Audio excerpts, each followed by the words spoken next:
Recording started. Perfect. Hi, everybody, and welcome to our local discovery session number 14. It is February 22nd.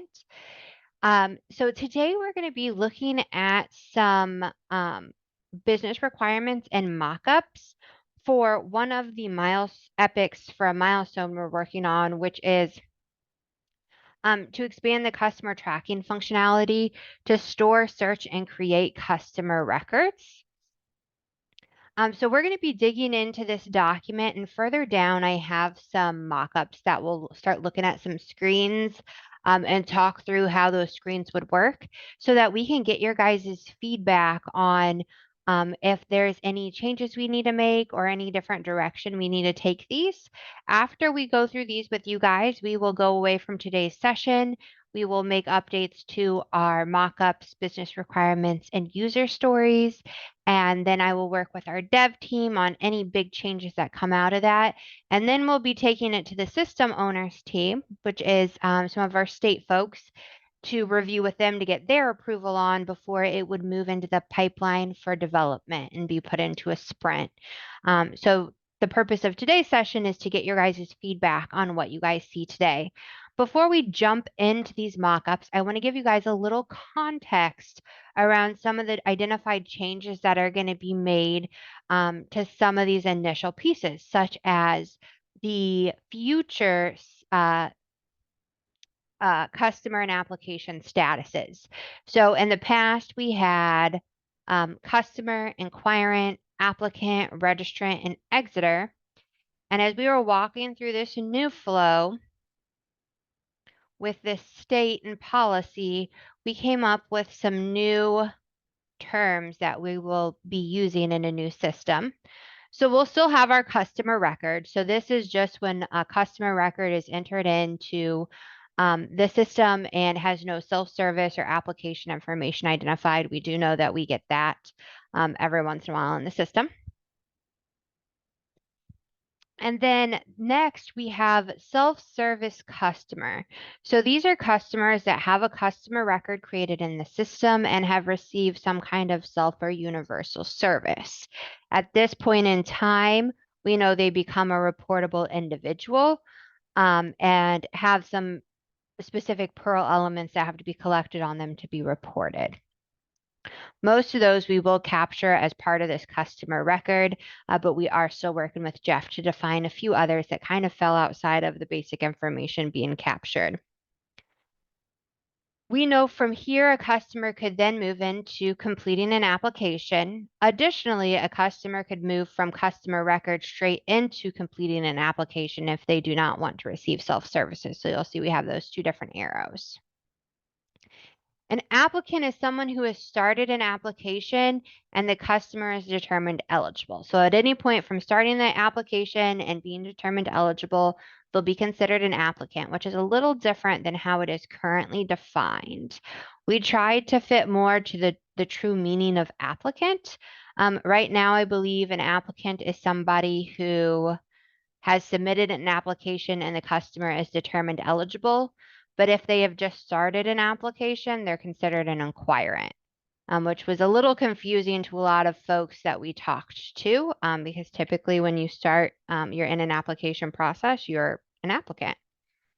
And then once you receive your first enrolling service, you would become an active participant, which I believe that is going to replace registrant. And then after you exit, you become an exited participant instead of exiter. It'll meet the same definition. It's just we're changing the terms a little bit to be a little more in line with not having some typos and stuff like that. Do you guys have any questions on that before we get into the next part of this?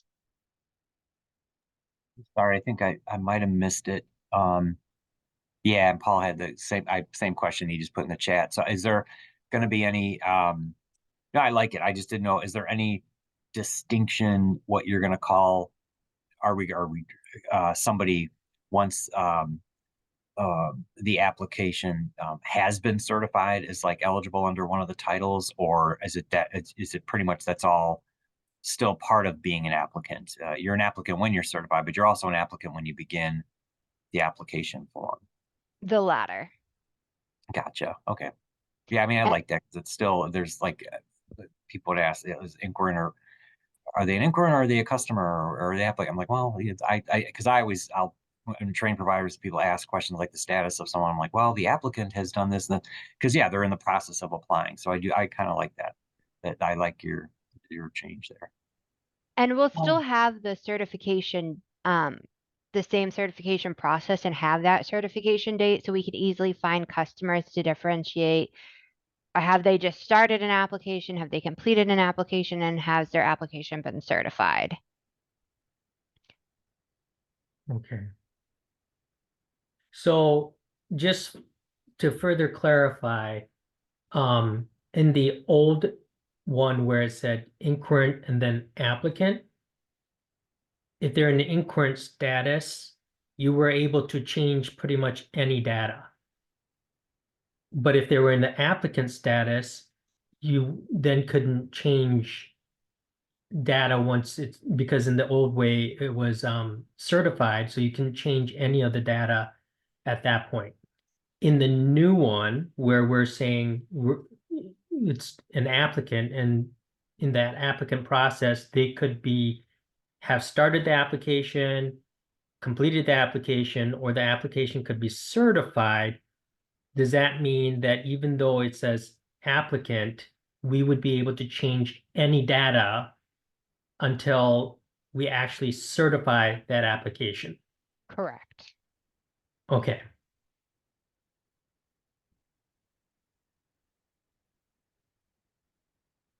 Any other questions?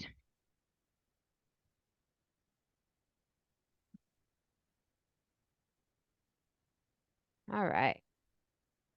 And we can come back to this if you guys have more questions as we dig in. I just wanted to frame that up a little bit for you.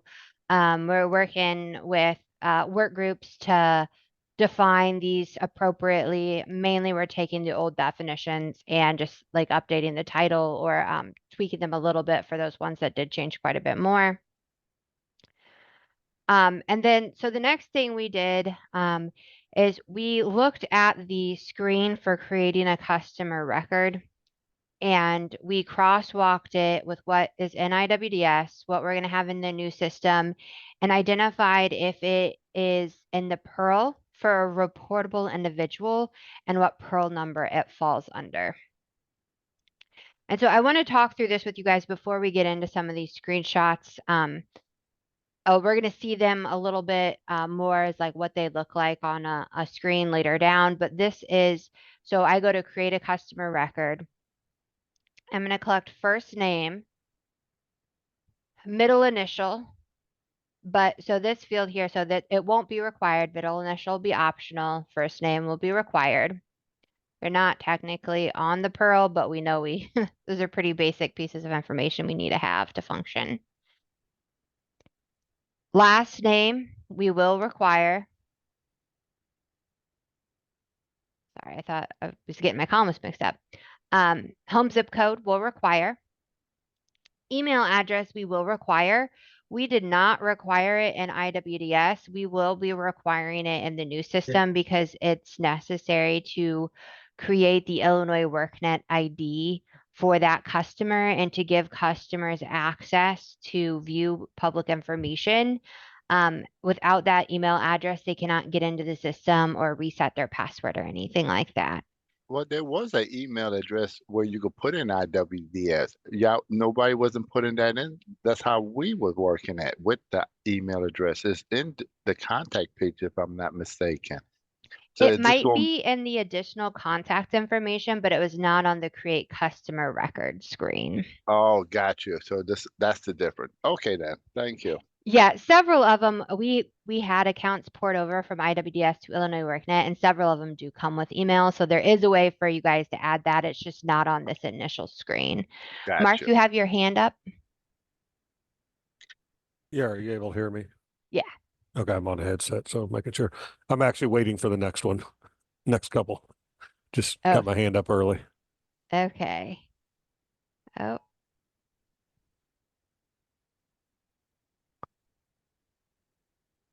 Everybody's getting sorry. their annual warning or however often they do it. Did you guys get that up in Chicago or other areas? No, not yet for us. I'm out here in We Lake County. wonder how they decide all of our phones are going off here in the office. Yeah. Mhm. Oh, that's right. That's right. I did get something from CLC saying that they had some kind of something with their phone. Yes, I stand corrected. Yeah. All right. So I'll just wait Scared till you me. get the social security number, All right. Olivia. Perfect. So then we have mother's maiden name. That will not be one that we include in the new system. If anybody has questions or concerns, now is the time to definitely voice these. When you say it won't be included, what do you mean? We're not going to have that as a field where you input. It's not going to be there at all. It won't be required or optional. It'll just be gone. Okay, so just okay. I don't see why we would need a mother maiden name unless there was in the system before.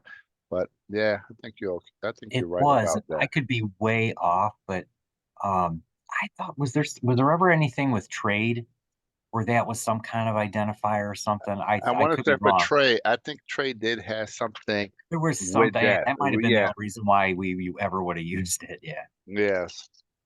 I'll check on that and see.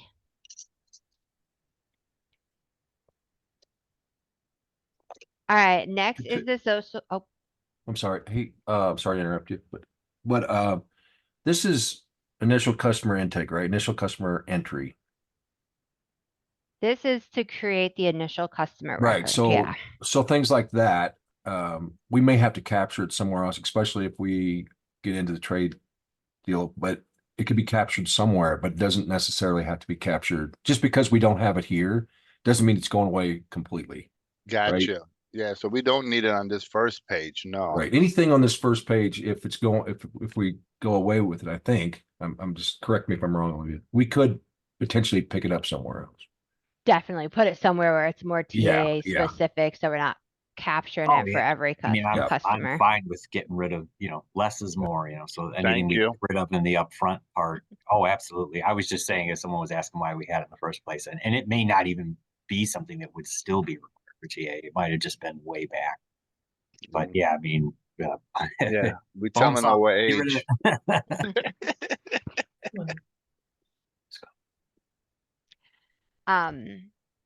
So the next one is social security number.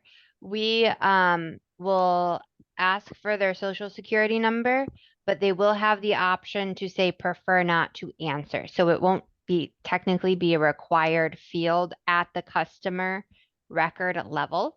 That's not to say that this won't be asked again when we move into the application. We're still working through what that will look like for policy requirements, but also performance needs. But okay, you say you put a thing where they could prefer not to answer or something. You said that what you just said? Yeah, it'll match what IWDS currently does now. So right now in IWDS, when you enter that customer record at a customer record level, they can either put it in or put prefer not to answer. So we're gonna stick to that same thing for right now. So it'll be similar to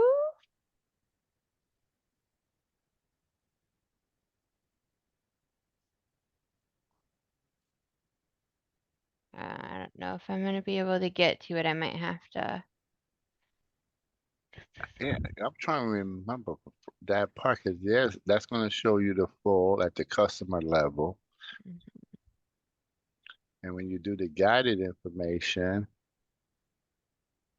Mark, did you want to add something in here? I know this is the part you were waiting for.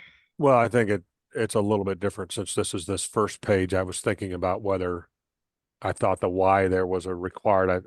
I'm not following your columns without the headers up there. But different from what IWDS has today, and we just got guidance again on it yesterday, but it's been provided in the past. There's a new Teagle came out yesterday. We cannot refuse eligibility without a social security number. We can ask it, but that can't be a deterrent, to stop enrollment. Wow. So what? And the So system allows or requires that now because Illinois has always said we need it, and generally it's because we need it to get employment wage data. But in reality, for eligibility, it's not required. Self-attestation is okay. so if we get a social, are we going to put on that question? Is it valid for authorized to work?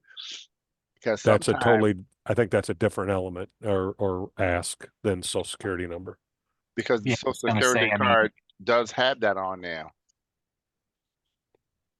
would we still, well, I mean, this is probably getting off the subject, but at some Right. point, yeah, they'll have to let us know. We're still gonna, have to document some type of verification of authorization to work, something from the I-9 list or something. So it doesn't necessarily have to be the social security number, social security card, but we'll still have to document that, right to work, I would imagine, but you Right. just don't need the social security number. Because if you got an ID, like an Illinois ID card, you require Illinois is requiring you to give them a social security number. So within that ID or driver's license, there's going to be that passport again is a requirement to have a social security number. So either way, it's either A, B, or C. A passport, Well, or they're going to have that. everyone ought to look at Teagle 1023 because it's all about the title is reducing administrative barriers to improve customer experience, et cetera. And we I think can't mandate a social security number to determine eligibility. There are other reasons to have social security down the road, and we should encourage getting that from the participant, such as many times you cannot be employed without a social security number, but let's say a youth program, all they're coming in for is further education. We won't need it. oh, okay. So it's going to be a change sometime in policy, whether we'll do it and change IWDS or just hold off until we get to 2.0. I don't know. I mean, it just, again, this clarification or reemphasis just came out again yesterday in Teagle 1023. So I just wanted to point out that it will be a huge change for people.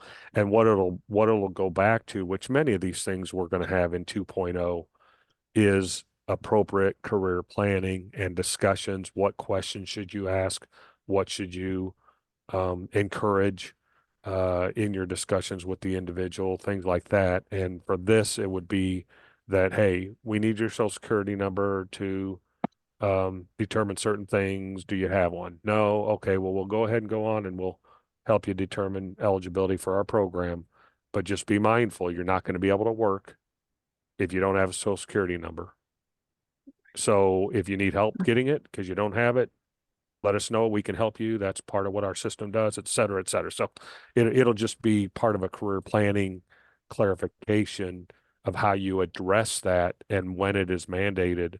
But you don't actually have to provide that for eligibility determination. And that's the huge difference is eligibility versus some other need. Right. Well, but I think that's kind of going down the line, and we're just at the customer creation and where it's really, I agree, based on policy, it's not a requirement that you have to have a social security number to move them forward. So they can pick prefer not to answer, so you can move forward with that customer creation. The issue is figuring out how to make that customer record a unique identifier so you don't have duplicates. So that is where I think the social security number comes in at this point. But you're right, we can't mandate them to give us a social security number. So I think that's where we were looking at trying to figure out how do we make a unique verifiable identifier so that we only create one customer record in the system.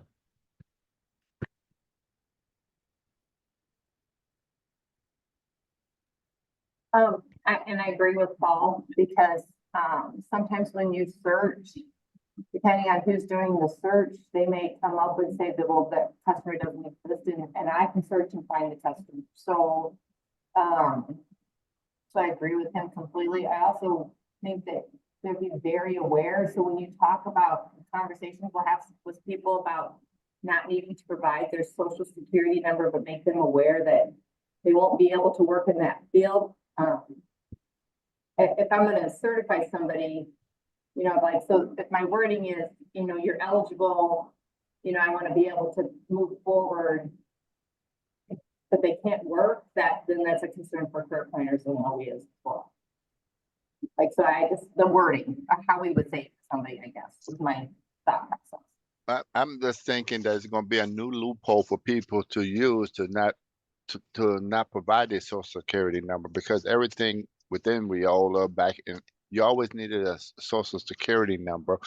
But I understand what you guys are saying. I just think there's going to be another, you know, bottleneck problem that's going to give clients a reason not to give up social security number, especially when it comes to performance, identifying people. And like I said, when you have duplication, when I see people got social security number under totally different name, and it's going to open up a lot of problems. So as long the state and the federal government understand this, and if we had duplication, don't pin us on the performance that because y'all created this beast. So we got people in there with multiple social security number under multiple name. We should not be getting penalized for something that they created. That's just my thoughts. We find that already, even with the mandate for Social Security. We had one instance recently. We had the same person. We found 3 different representations of that same individual. So, you know, I mean, it's a cleanup that has to happen. I don't disagree with anything that's being said, and certainly from a performance issue, it will be a concern now where, you know, again, where it will help performance be tracked, and we're getting way off subject here, but is, again, you would tell them, if you want to get employed and that's one of your goals, we're going to need a social security number because you're not going to be able to get employed. And, you know, I'm not in tuned enough in the system to know to be able to say, sorry, you can't enter training, because if you're not going to get employed, why am I going to put you in training? If you're not employable, why would I, you know, it's kind of suitability issue. But I mean, that's again, another subject. I just wanted to bring up the fact that we just got new guidance yesterday. Everyone should be able to find that. We have to figure out in Illinois what we're going to do in response. And it may require a change to IWDS to eliminate any mandates that might be, you know, blocking ability to apply this guidance. And I also wanted to note, I'm going to talk about some deduping queries and tools we're going to be using as part of adding customers to help minimize duplicates with or without social security number. So I'll get into that a little bit more to help minimize that, because you guys shared that was a really big concern. The state also shared that was a really big concern. And then as we move into the application, and that's where, you know, the social security number questions becomes a little more important, because you're starting to get these folks who are moving into that performance route. We have been talking about exactly what you guys are talking about, coming up with like best practices and potentially policies or procedures for how you handle collecting that data point in order to get the best possible outcome. So we do plan on having guidance around that regardless. I mean, in the system, it's either you put it there or you don't, a couple options, but we know we're going to have additional support for the folks in the field actually out there working to get that information to help try to improve the outcome of getting those socials without requiring it, because as Mark said, per policy, we're not allowed to do that. So fine line to walk, but we're going to do our best to walk it right down the middle. No, Thank you. thanks. And we're not trying to shoot the messenger, as they say. Sorry, Mark. Just Absolutely. We're not sure. We're just voicing our opinion. That's all. it's Yeah. just 'cause the other tricky thing too, and then I won't drag the conversation any further in that, but to further get off track. But the other tricky thing is that you're going to have you'll have two instances here. You'll have instances where people don't have a social security card yet, or people that have it but just don't ever want to provide it. So that's where I think some of you guys were saying something. That's probably where some of the local areas Absolutely. their concern would be.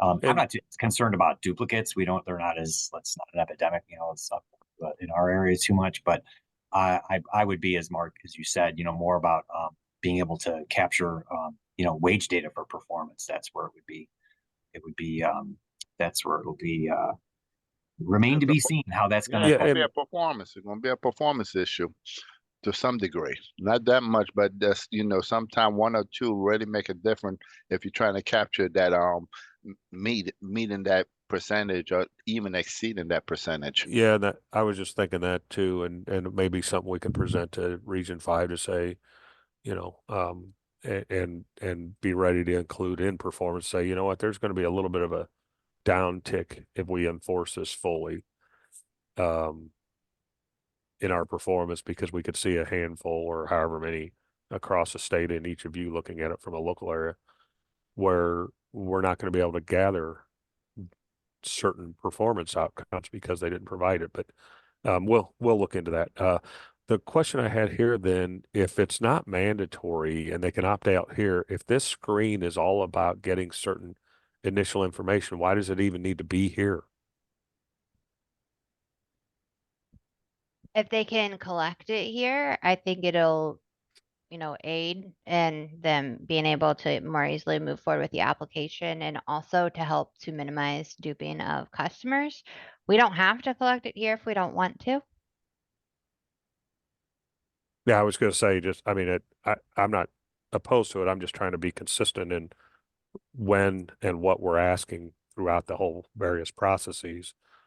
And if this is most appropriate, that's fine. I think it's going to be an issue too when you ask a customer, we'd like to have your social security. Oh, you don't have it? Okay, well, let's move on because it's not required. And then you're going to ask them again down the road the same question. It's like, well, you already asked me that and I told you. We're trying to, again, minimize asking the same or similar questions multiple times, and this is just opening it up to ask multiple times. Agree with you on that one, Mark. I think that if we don't have to put it in the beginning, I think that might be a great thing. We can ask, is it required that we tell them that? They say, oh, you don't need to give us your social security number. I mean, if we see a customer, we'll say, okay, we need your social security number. But I prefer for them to say, do I got to give it to you? Where I have to come back with a proper answer, or yes or no. But why volunteer the information to them?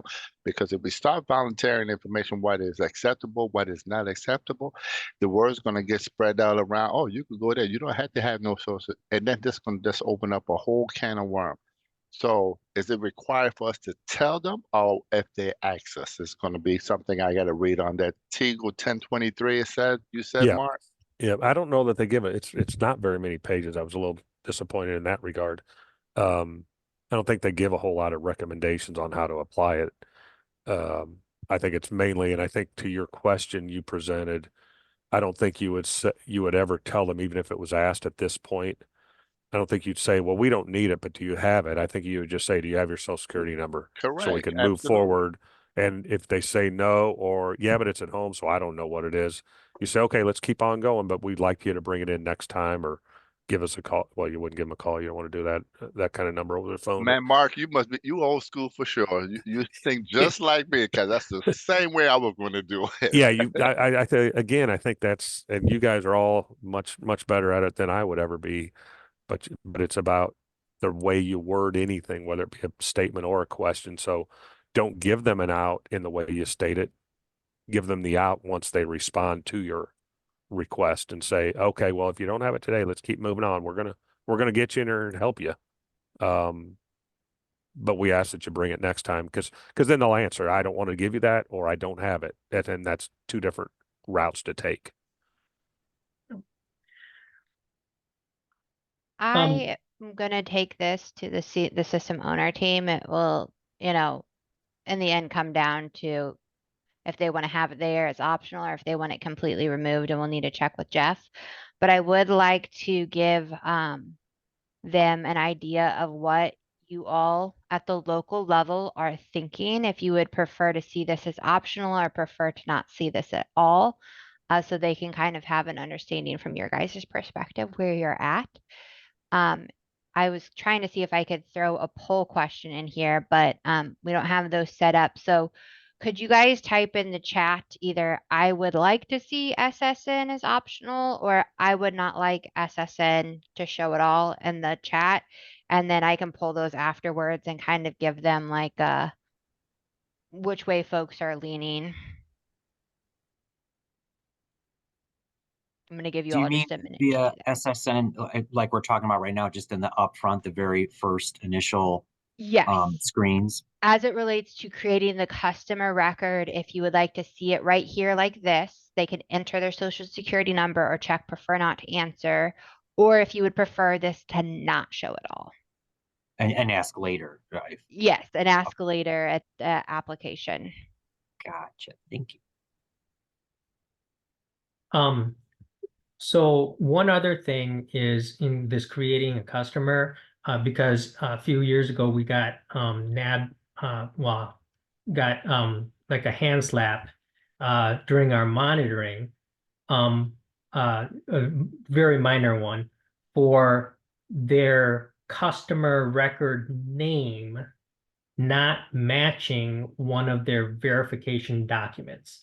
So if we use like the social security card for the verification to authorize to work, and we then put that exact and then that name on that card differed from what we put into the system, we got very minor hand slap on that. Or if they had like their state ID or driver's license, and the driver's license said, John A. Doe, and we just put John Doe, we got hand slapped for that because we didn't put that middle initial A in there because they said that the customer name had to match one of the documents, verifying or certification documents that we were using. So, and I know we can't require a photo or state ID, right? Because there's several documents, for verification of age and things like that. But whatever document it is that we're supposed to use, it's supposed to match that as the customer record. So is that an issue? Because then there's no way for us to verify in the beginning if we're not requiring some sort of document to verify that their name is put in correctly. I don't know the answer to that, but my head goes straight to Mark had mentioned they're going to have a lot of self-attestation as acceptable verification and how that too could impact some of that. Mark, I feel like that's kind of a question for you that I don't think I have the answer to. Yeah, that's a tough one because like I'm just thinking personally, you get a social security number, or I'm sorry, a credit card. Sometimes they put your middle initial on, sometimes they don't. So even if you were to say, well, make sure whatever you enter in the system matches the documentation you have, yet you have two documents that have different, but it's still the same person. Right. Well, I mean, I I'd have to talk to Monitor to understand their process. But if you've got something to support what you put in, it's different than putting it in correctly. But that's, Right. I'm not in the right area to be able to respond to that. I think it's just be consistent in the sense of if you have a document, put the name in the way it is. If unfortunately, even if it's misspelled, I think the source document is what you're using for data validation, and that's what someone's gonna look at. So let me yeah, So like a hyphenated name, maybe they put the full name in sometimes on documents and sometimes they don't. I think just whatever your source is what you need to be accurate in putting in the system. Yeah. Might be a question to Tamika or others to know exactly, and then we can make sure policy reflects what the expectation is, or even guidance within the 2.0. well, let me ask you a question there, Mark. Here you go, one. If we start using a name and they misspell it or doesn't have it correct, it's always start off from the Social Security aspect.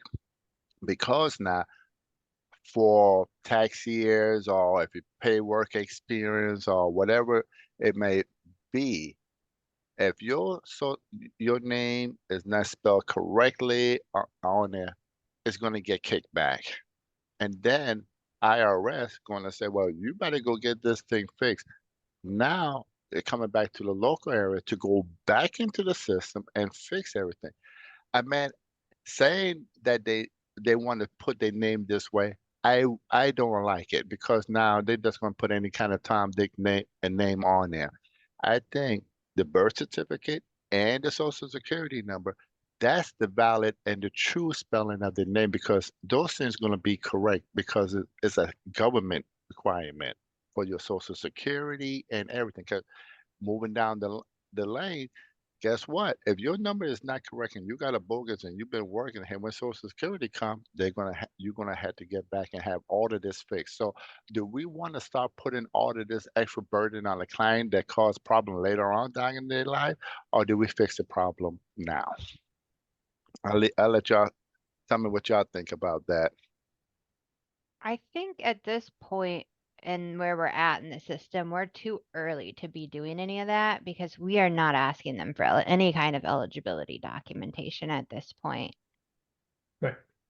And this might be But you, something we reevaluate once we get to the application and start collecting that eligibility verification, where we can add checks in to double check like the spelling and some of the data points, which you should be doing when you're verifying the documentation around the eligibility enrollment items. But some things, maybe like names, is not something we look really closely at. We're more focused on the actual, like, does this match this and this match this for the actual items that trigger eligibility? So potentially we could add in guidance of like, make sure you're checking the names against these types of documents and that it's entered in correctly in the system. And I've seen sometimes date of birth, like they'll get the wrong year, like off by one, or they'll mistype the year, and like make sure you're fixing, like double checking those kinds of things now that you have the physical documentation in front of you. Yep. okay. I see something when you had that screen up on. Hopefully, that part would be on it. It would be the part if you come to it, if it's going to be part of that is about the race part. But I'll let you continue with it because there's some question I want to know. I want to see if you're going to be putting that as a requirement at the beginning of the page. Yeah. But I wait until if you get to it, as Yep. that would be part of it. We do have all that stuff. So we'll keep moving through. So we have a lot of questions around the SSN that I will dig into with the appropriate folks, and we'll see where we land on that. And then the next one is date of birth. So this one is in the IWDS. It is a required field. So there's a little change here. So it is a required field, but they do have the option to say prefer not to answer, which made no sense to me unless I overlooked something. Please correct me. But we're going to make it required and not give them the prefer not to answer, because before you can enter a customer record, you have to type in a date of birth to search the customer. And then you can search the customer. And if you don't find them, or you do find them, you can add a new customer record. So the date of birth field is always auto-populated with the date of birth you put in the search. So when we talk to the SMEs and the IWDS folks, we determined there's really no reason that we would want to remove data you've already collected from the customer out of the system. That's just, you're asking them for that. And if we end up removing that, somebody's like, oh, they don't want to answer and take it out and click that. You may have to ask them that piece of data again, and they might be like, I already told you my date of birth. Why do you keep asking me? Go ahead, Christy. Good morning. I just wanted to ask me, you might have covered this earlier. I was kind of in and out earlier this morning, but is there another unique identifier in the system, like besides the social or the date of birth, or is that something that we cannot do? Like in Career Connect, we have something called this, it's called the SID, and it's like a 7-digit number that just, we could search for the person that way if they didn't. I was just thinking if maybe that was an option at this point or no.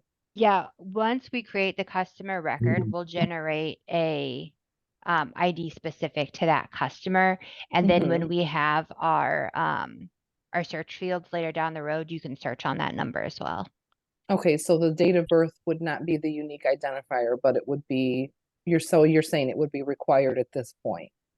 Yeah, so in IWDS, the reason it is required, but they have the prefer not to answer, we're just gonna get rid of that. Whenever you search a customer, you don't have to Yeah, put date of birth in here, mhm. but in order to search them, in order to search them before you can add them, you do have to add a date of birth. If you don't add a date of birth, it won't let you search. It says you have to search with that piece of information. So that's Okay. why we're moving to saying, well, like, why would you then allow a career planner to take that out and add the customer record if they've already been required to get it That makes from, sense. Thank you. yeah. But we, to back to your point, we will be creating, we call it an Illinois WorkNet ID. We can change that to a different name, but it is a unique, additional unique identifier. Similar to what IWDS does. I know they create one, and I know Career Connect creates one. We'll be doing the same thing that can be used to help with reporting as well. I see Great. somebody has a hand up. Too many screens open to see who. Roy? Oh, I did, but if someone else has theirs up, by all means, Nope, I think it's just you. first.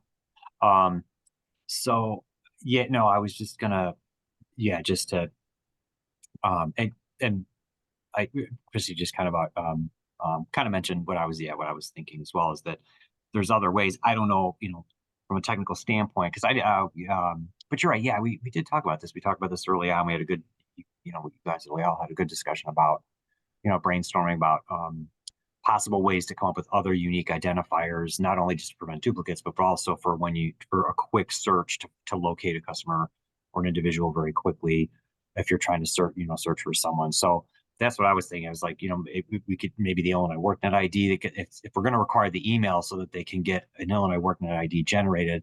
I don't know technically if it would be possible in the new system to then to still use that as their unique identifier to search them. But Yeah, we'll have that. I also like the idea of not, I mean, I understand, PII, and a lot of people don't want to share a lot of information, their security number, their wages, or, I don't want you to know what I'm making when I get a job and get out of here. I get that. But I like the idea of not giving them the option on the date of birth. So I agree with you guys. Cause I mean, again, it's like, at some point you have to, when the system's going to be for assisting, through guided eligibility determination. Well, if the age isn't in there, I guess you go by, I guess it just, they take our word for it. If it's a youth, is it a youth? Are they an adult? Are they an older worker? I was just saying, I agree with that. And in lieu of not being able to have an SSN, then you got to have some, and not maybe being able to generate an Illinois WorkNet ID number for everybody right away. You got to have some kind of way to facilitate and expedite searching for customers and doing other demographic tracking and stuff that we need to do that could involve ages of the age groups or age ranges. So I like the idea of making it's like, hey, this is required, and not, I like the idea of of taking away the option of preferred to answer. Yeah, it's also a required Perl element for a reportable individual. So if they receive universal services before moving on to the application and having to, re-enter that, it is a federal reporting requirement that is needed for that reportable individual. So it's also really good to have it for that purpose as well. The next question that we have, or the data point, is highest grade level completed. This is on there in IWDS. It is required. We will have it. We have a question here. So we did some visioning work with the state, trying to set guide rails to help us determine what questions we include and what questions we don't. And out of this work, we ask ourselves, like, is this needed for enrollment? Is this needed to help create a service plan? Is this needed for, there's a couple other reasons. The reporting was one of them. At this point, it's not needed for enrollment. We're not trying to enroll them in anything, and it's not required for a reportable individual. So it's not needed for reporting. However, technically, this could be helpful for creating a service plan. So we do have this question to help get your guys' opinions and also the state's opinions. We believe that we could include highest grade level completed, but not make it a required field at the customer record level, because it's not required until they're enrolled in adult dislocated worker or youth. And then at that point, they're required to report that on the Pearl. So that's kind of where we're leaning with both highest grade level of education and labor force status. And we wanted to get your guys' feedback on your thoughts if these questions became optional when creating a customer record. So these two right here. I know this one looks optional because it doesn't have the red asterisk. The red asterisk was just forgotten. If you try to save the record without having that, it'll tell you it's required.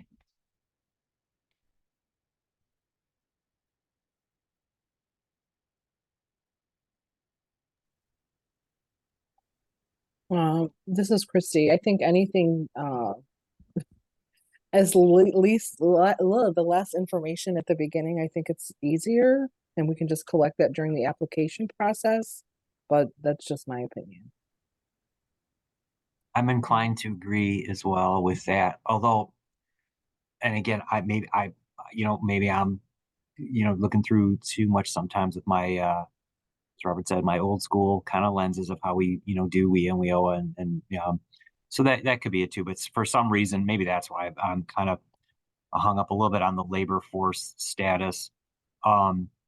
It's worknet, center. So it's if somebody's coming in, if it's a job seeker, I don't know. I could see either way. I mean, I'm fine with taking it out because again, like Christy said, yeah, the less we make them do up front is definitely better. But getting an idea of if that helps, to know why the job seeker is there. Are they employed or the unemployed? I don't know. I don't see that as terribly burdensome either, but I'm fine with getting rid of it as well. But I was just saying, if it's something that kind of helps start to initially identify what are some things up front we can resources, the resource room, are there things even before that applicant has to get certified or eligible? If it's things that help us identify like what they might need and what they might be able to avail themselves to right away, then it's not, I could see keeping it in as well. And I do want to note, and then I'll go to Christy. I see two folks have their hands raised. So the labor force status does have prefer not to answer. So technically, I would say that is optional because they don't actually have to give you an answer. They could just say, like, I don't want to answer that question. So I think in the new system, what we're thinking is we just show these, but not require it. So it would work pretty much the same way it does in IWDS. But Christy, go ahead. And then Mark, I'll go to you. I was just gonna say, or if you put this here, just make sure that it transfers over so we're not asking the same question a bunch of times.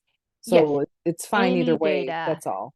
Yeah, any data here, Yeah. if they answer it, will automatically move into the application for it to either be re-asked, or if they already answered, it'll just have what their answer was so they can verify and move forward. Perfect, perfect. Thank you. Mark? Yeah, maybe clarify what we're asking in these initial screens. Is this what we need for someone that just walks in the door? We don't even know if they're going to be enrolled, so that we can track every single individuals we've talked about for self-service and that. Yes, this is just to Because create that customer record, and they may or may not receive self-services from this point forward. When we're looking at our flow because here. I think that's different in what you're going to start asking at this level. Because while I would say, you know, what are you here for? That's a good, reasonable question. Oh, you're here to seek, you know, employment and you want to go to training or whatever. Once you transition from knowing it's self-service to determining if we can enroll them, is when you start asking a lot of these questions.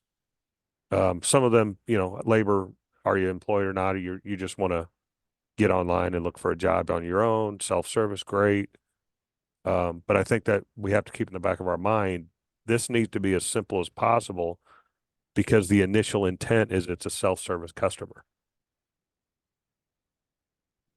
We don't want to be Definitely. asking a bunch of questions that all they really want is to use the resource room. And you've you know, I don't want to say wasted, but you've taken 10, 15 minutes of their time simply to get them connected on a computer is all they I want. I agree with you, Mark, because some of these questions do we really need it? Because somebody who come in here just to fax something or just to use a computer to verify something, because we have that and we record everybody that comes in and stuff, but we don't really need that in the beginning. It's more towards if we're gonna make them eligible for training service, more of an issue then than it is in the beginning because you're right, it's taking up too much time. And if they're just coming in to do something or print something, we don't need all of that information. What would be the purpose? Well, I think some of it could be useful, like, you know, any kind of labor information, you know, so because in self-service, directing them to a site. So you want to find out what jobs are needed. Well, here, then you can go to LinkedIn. And again, it's informational only, but to help them just, you know, you might want some of that information to help them to, you know, go through the process they want to do on their own. It's not requiring full enrollment, but knowing, oh, you're in the healthcare field. Well, here's a website you probably want to go to look at healthcare openings in Springfield, Illinois, for example. So I think it's kind of on that borderline, but Yes, again, it is. I think you want to Because minimize. I think the one thing deal well with some of their guidance, and part of what that Teagle yesterday was is efficiency in serving the customer, not us, the right. customer. And so I'd be, you know, I'm in agreement with some of you that I want as much information as I can get, but Oh yes, I we have agree. to we have to comply with guidance and Hmm. not turn people away because we're doing more than what we really need to at any particular time in the process. I was just making sure because yes, I mean we want this information, but again, like I was saying, if they're just coming in to do X, Y, Z, and they don't really want none of that, is there too tier to this system where somebody, like I said, we get people come in here, they just want to fax out something. They don't want to hear, they don't want to know about this. We don't want this, but they just want to use the resource room to either fax out something or talk with the unemployment or DHS representative that is here. And especially now, let's say the company come in and say, I'm not interested in any Riola service. I just need to talk to XYZ. How do we answer that question on this customer information thing?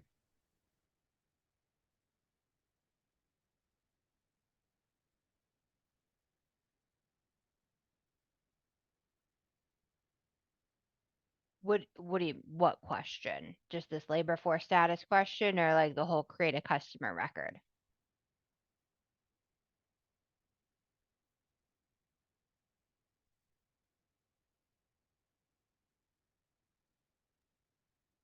Was that to me or Damar or everyone?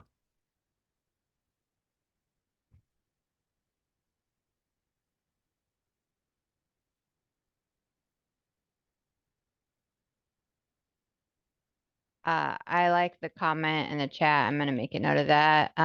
One of the things we are gonna do, which I should have mentioned, is so we did last week. We had a big visioning session with the state and the folks they had that put that together.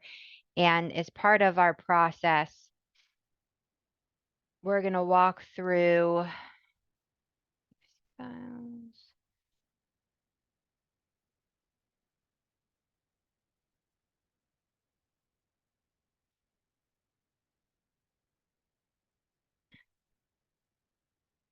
When we look at our guide rails, we look at the purpose of the question and then what's it tied to. And the last thing we'll do after we determine what questions we keep and we don't keep is they're gonna go to a review for equity to make sure that the questions are equitable, but also that folks will understand them.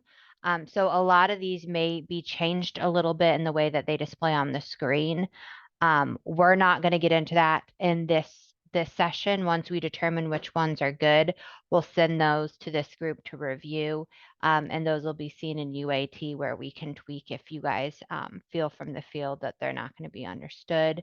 But I do think that's a great point, like the way that we word some of this stuff. We're really wanting to move away from government policy reporting terms into more, as you explain it to folks, they can actually understand and follow what you're asking and trying to do here.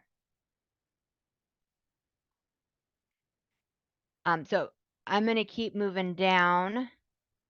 So the next sections start to get into race and gender.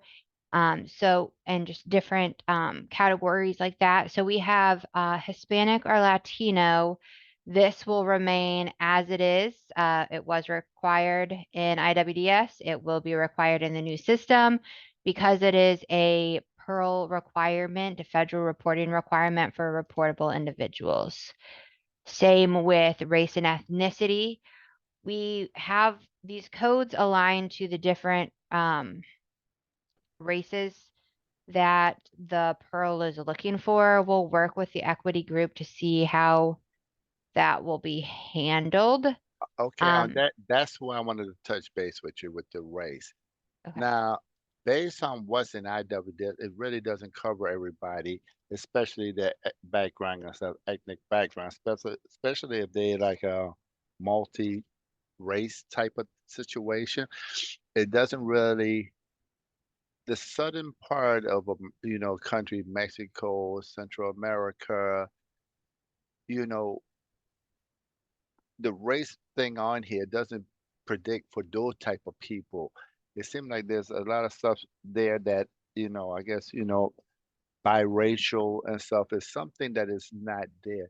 It's just something that's going to get really updated with the definition of if somebody came from Trinidad, if somebody, which Trinidad is more of an Indian type country than Jamaica, where is a African African, Black African, but it could be a little bit different here and there, depending on the people that you talk to in at Jamaica or Haiti and stuff like that. These other places that comes in here, different type of ethnic background with Asian and China and Japan and stuff.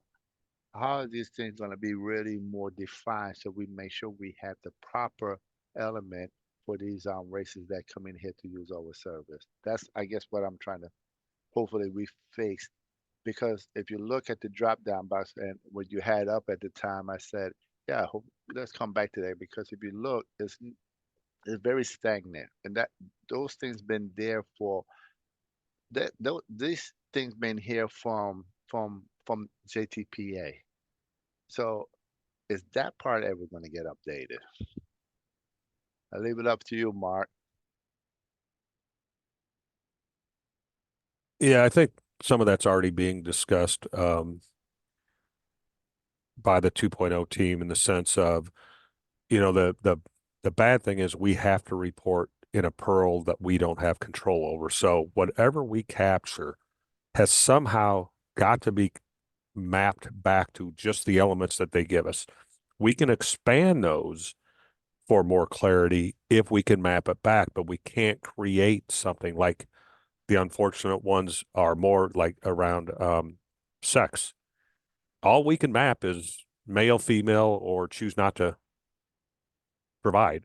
And if you put all the other variable types that people want to indicate nowadays, we can't map those back because where do we put it? Because if we give them more fields, it doesn't fit the 9 that Olivia just highlighted because they did self-identify. It's just not something we can map back. So we have to be careful as long as we have a Pearl that's not updated to reflect this. But I think where she's at now, showing the Pearl, if we feel there's a need to break down any one of these Pearl elements, so like Asian, we'd really like to know how many people are from Korea, how many are here from China, how many are from Japan, how many are, we can break that down because we can map it right back to 212. But we can't create our own if it's not mappable. So that's kind of the conundrum. We're at the mercy of the departments in creating or revising the Pearl. And until they do that, we can't break something down unreportable. So everybody from like Central America is considered Hispanic, even though they may not be Hispanic. Well, if all we have is a Hispanic choice and that's the most appropriate, then that's all we've got. If we can break it down again, like I said, if you can take Hispanic down, um, Yeah, I mean, then we can try to look into that. They do give you a great, few options there in Pearl Element 210, Yeah, but because beyond that, I Right. mean, maybe we just say other. like central indigenous. Yeah. I mean, you can really create your Yep. own category, as unfortunate as that is, because that may be more accurate to how that person identifies. But yeah, I think like Mark said, you're kind of at the mercy of it somehow has to get Yeah. back to what we have to report to because DOL. when I used to address that to customers and stuff that came from these places, well, but yes, I'm from there, but I'm not Hispanic. I'm like, well, it's just the way how the system is set up, and I tell them, until they update the system, this is how we had to document. They didn't Again, talk. maybe there's a different way to present that question to them that they don't even know we're not reporting it as they want to identify because it's irrelevant to them how we report it. We just want the information they want to give us, and we need to find where it best fits. There Does that you make go. maybe Yeah, more a yeah, little no, bit I more agree. sense? I agree. I agree. Some people do their due diligence and find out these stuff, and when they ask the question, I'm more thorough to answer them correctly and tell them this is how we do it. And we pull up the records and stuff if they ask, and I keep in mind only if they ask, because then we bound to be truthful to the customer. So now I got to be truthful. Now if they don't ask, I'm not volunteering no information. I will say that this is a concern across all the titles. I've done some work with all of them on some other performance stuff, and there's several different groups of folks working to have this changed. Not even just in Illinois. I'm sure you guys are all aware. This is a common issue across all the titles that are having to report under this Pearl. So, a lot of folks are running into this as an issue. So.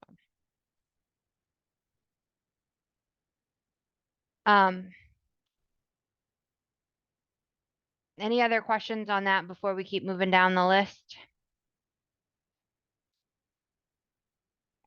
Next, we have gender at birth. It is going to stay the same way it is in IWDS. It'll be required with a prefer not to answer option.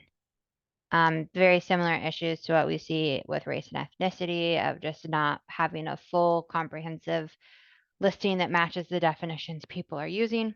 But there is conversations about how this could be better done in the system. So we may have an additional question or expanded part of this question added. Then we have disability. This will also stay the same way it is in the current system. I It did is. that before. I did. I'm not to cut you off. I'm sorry. I just Yeah. wanted to say how people just say they don't like to give up. They're like, why I had to tell you about my disability, and we got that a few times and we kind of explain it, give them a good answer to why we may need it and stuff for eligibility purpose. But just, it doesn't say prefer not to answer when it comes to disability. And We will have a prefer not to answer for disability. move Moving forward, there should forward. be one where they cannot self-identify if they would prefer that. To that, a question that I have for you guys then is, so in IWDS, you ask if they have a disability, and then if they say yes, you ask the category of the disability. So I'll just pull that open so you can quickly see that. So if they say, yes, or these, we see these should actually not be there. These three, it should be yes, no, or prefer not to answer. These three items, when we were mapping this, should actually be in this list. They just, for some reason, got put there on accident. So they'll say yes, no, or prefer not to answer. If they say yes, then this becomes required. They then have to identify the category. However, as we were mapping the Pearl, that is not required for a reportable individual. They just are looking to see if they do or do not have a disability at that point. We could make this question optional if they prefer not to answer it, but once they move into actually doing an application and potentially being, adult dislocated worker or youth, it is required at that point. So that could be something we come back and ask later if we want to move to making it optional here. What are you guys' thoughts on that? Well, and from my perspective, you would ask that as far as, do you need any Foundations and stuff. assistance, like do you need that, whatever that screen is, it's on everyone's computers to, expand the size of the screen for someone who's got a visual impairment or something. So you would ask if they need any accommodation.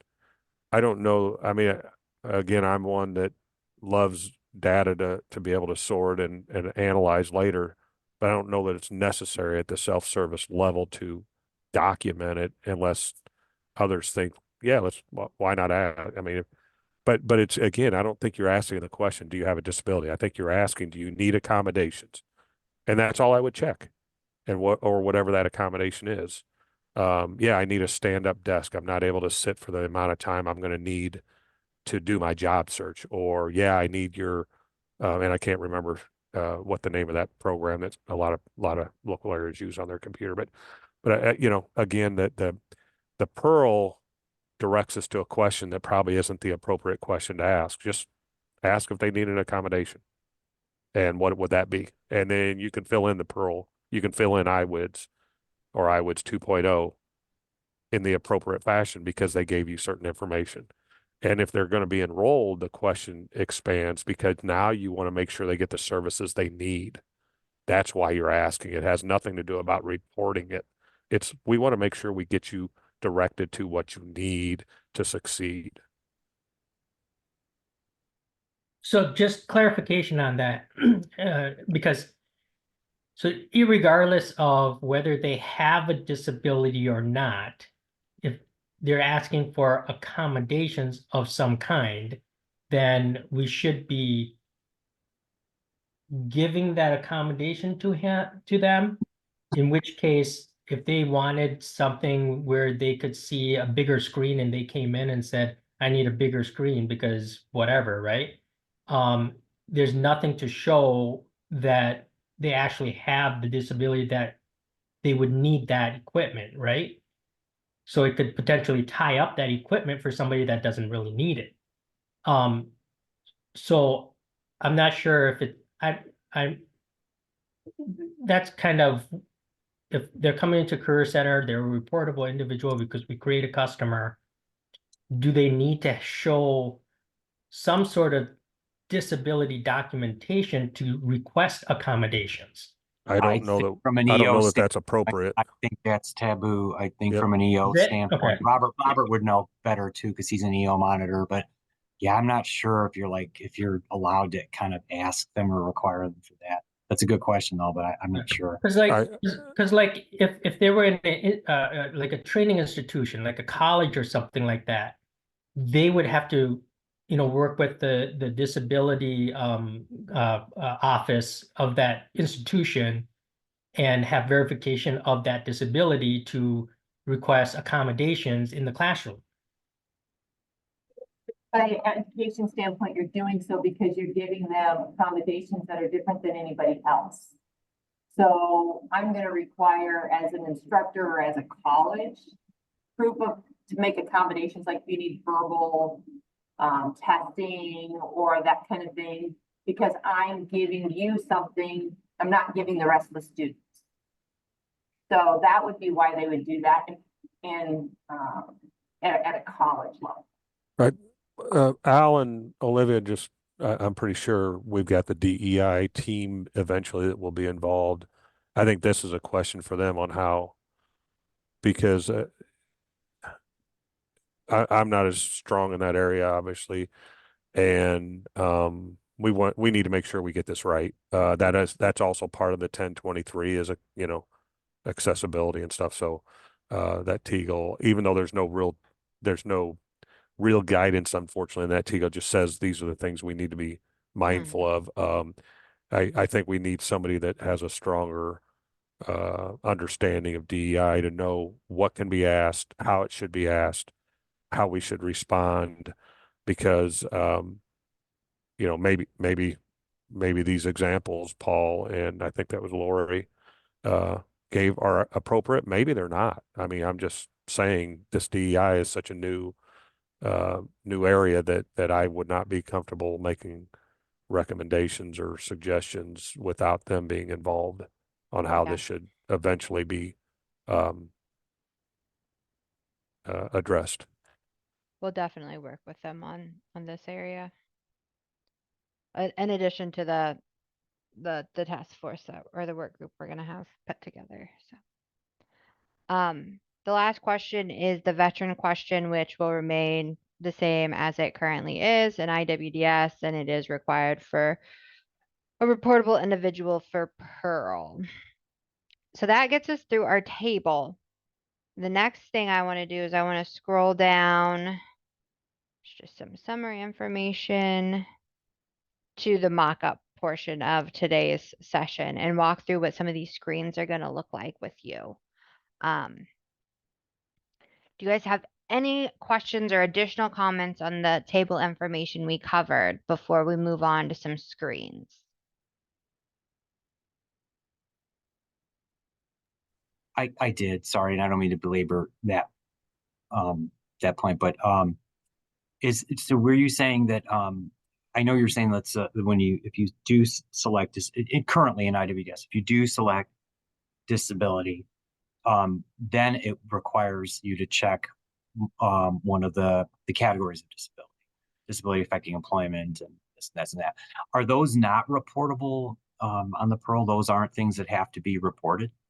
So right now in IWDS, it is required. I don't know, we have it working that way in the new system, but we'll talk to the DEI and the state folks around visioning on if that's how it should be. Because technically at a reportable individual level, no, it is not required. The category of That's interesting. disability is not required at a reportable individual level. Oops, I keep doing that. So I was gonna say, However, once reportable, they then are we going to ask it later or something, or just so we have the expectation like, well, we don't need to ask it up front, but we may have to ask it later. That I was just curious. Yes. So once they move to falling under WIOA, Adult Dislocated Worker Youth, or DWG, or TAA, it then becomes required. So on the application, if they're moving forward with a specific application, we would be able to pull over this answer and then use the validation to say, okay, now we need to ask this and it is required for you to answer. And they would always have the participant did not disclose type of disability option. So Gotcha. Okay. that's there as well. Because also I know a lot of people like to be called person with a disability, not, so that's something we got to learn how to talk to them, because sometimes person with a disability do get offended as far as how you approach them and ask them about their disability. So you're walking a very thin line and when you're talking to them, but just make sure the conversation is appropriate for that individual. Just a little Definitely. FYI. And it sounds like they're working with, like Mark said, with DEI subject matter experts to work on the language and all this stuff later. I was just curious about like reporting and stuff, because there's also like a standard deviations report with EO monitoring. It's like, are you serving proportionate numbers of people from the different demographic, racial, ethnic, cultural groups, as well as disability, that proportionate to the population of people with disability and people of those ethnic groups in your county. So it's hard to track if we're not able to check something. So that's why I just want to make sure it would be something that if they do self-disclose, that we are able to capture it somewhere down the line in the system. So sorry, that was the reason for my question. Yeah, because a lot of time we need dashboard report on people of ethnic background, race, age, and stuff, disability.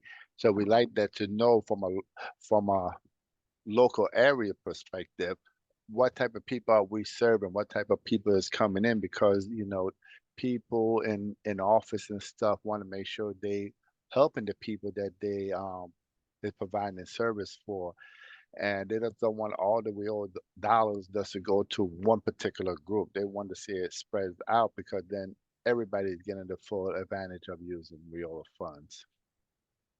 Right. But for the upfront create customer, I agree. It's nice to just ask them, do you need any assistive tech or accommodations? And then the disability, specifically asking about disability, could be later. So I understand that. So thanks, everybody. Yeah. All right. So now we're going to start getting into some screens. So we have the application listing view. So in IWDS, you guys have two different views. You have the application list view and the customer list view. So in the new system, we will have our space where we can come and look at our customers. These views will look different based on the roles. They'll align similar to what's in IWDS, where state super users can come in and see everybody. Career planners will only see who they're supposed to see. Administrators will only see who they're supposed to see. Right now, we didn't do like a view for every single role. We're talking more through the overarching concept before we then apply the role parameters around each of these page. So we're looking at our list of customers. We have our customer list would show here of the list of our customer and application listing. I'm sorry, we're looking currently at the application listing.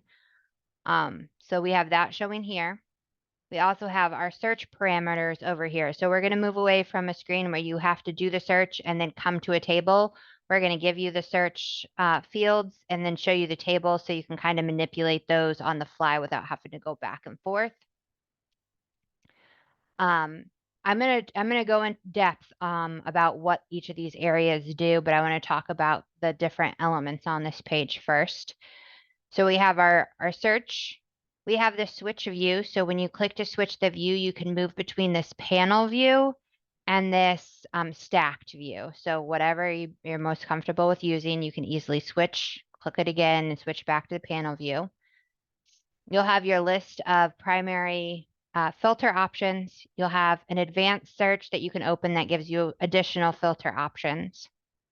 You have the ability to export the list of customers. When you click to export this, you can export the full list that you have access to, or you can choose to export the page view, meaning if you have specific parameters in place, it'll export only what you're currently seeing on the page. And then you'll have a hamburger icon over here where you can add additional data columns. We haven't fully defined those, but if you want to see additional things like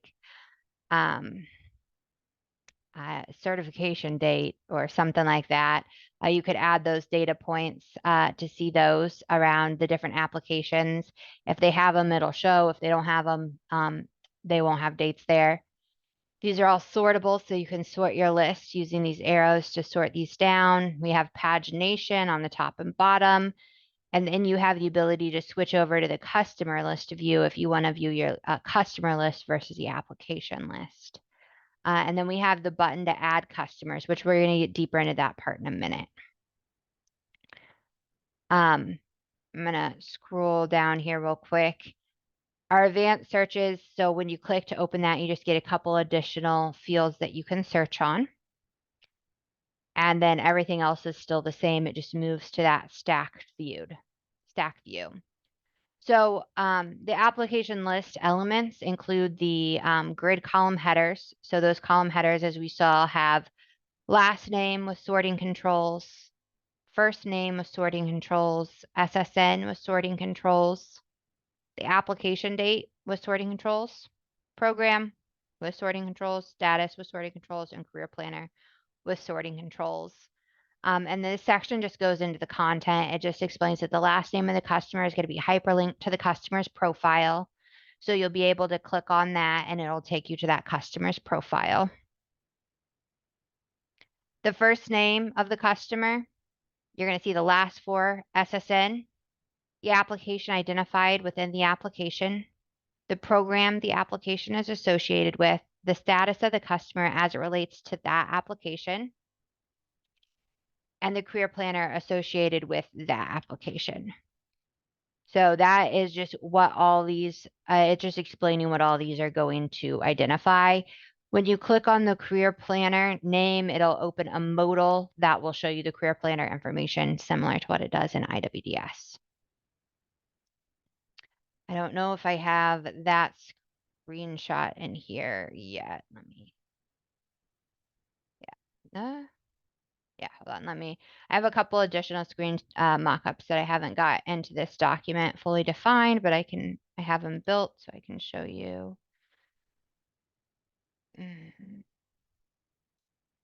So when we click on the career planner, it'll just pop open the modal that shows you that career planner information, very similar to what it does in IWDS. So I'm going to go through the last little bit of this and then I'll open for questions on this application listing. We have the filter controls. So the name filter is a text field that searches first and last name of the customer and pulls back relevant results. The last four SSN is a text field that searches the last four SSN of the customer and pulls back relevant results. The birth date is a calendar selector that searches the date of birth of the customer and pulls back relevant results. The program is a multi-select dropdown of the DCO OET programs to select from that pulls back relevant results. We are having further conversations to fully define what is going to go in that list.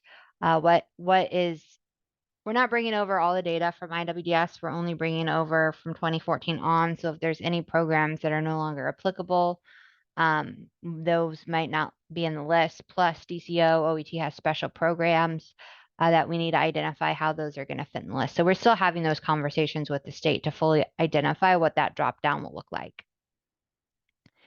And then I have a question of if we want to include a sub-program drop-down where you could then have the option to filter for applications tied to adult dislocated worker or youth to search customers that way. And then the status. So these are our roles that we talked about early on. Is it just a customer record only, self-service customer only, applicant, active participant, or exited participant?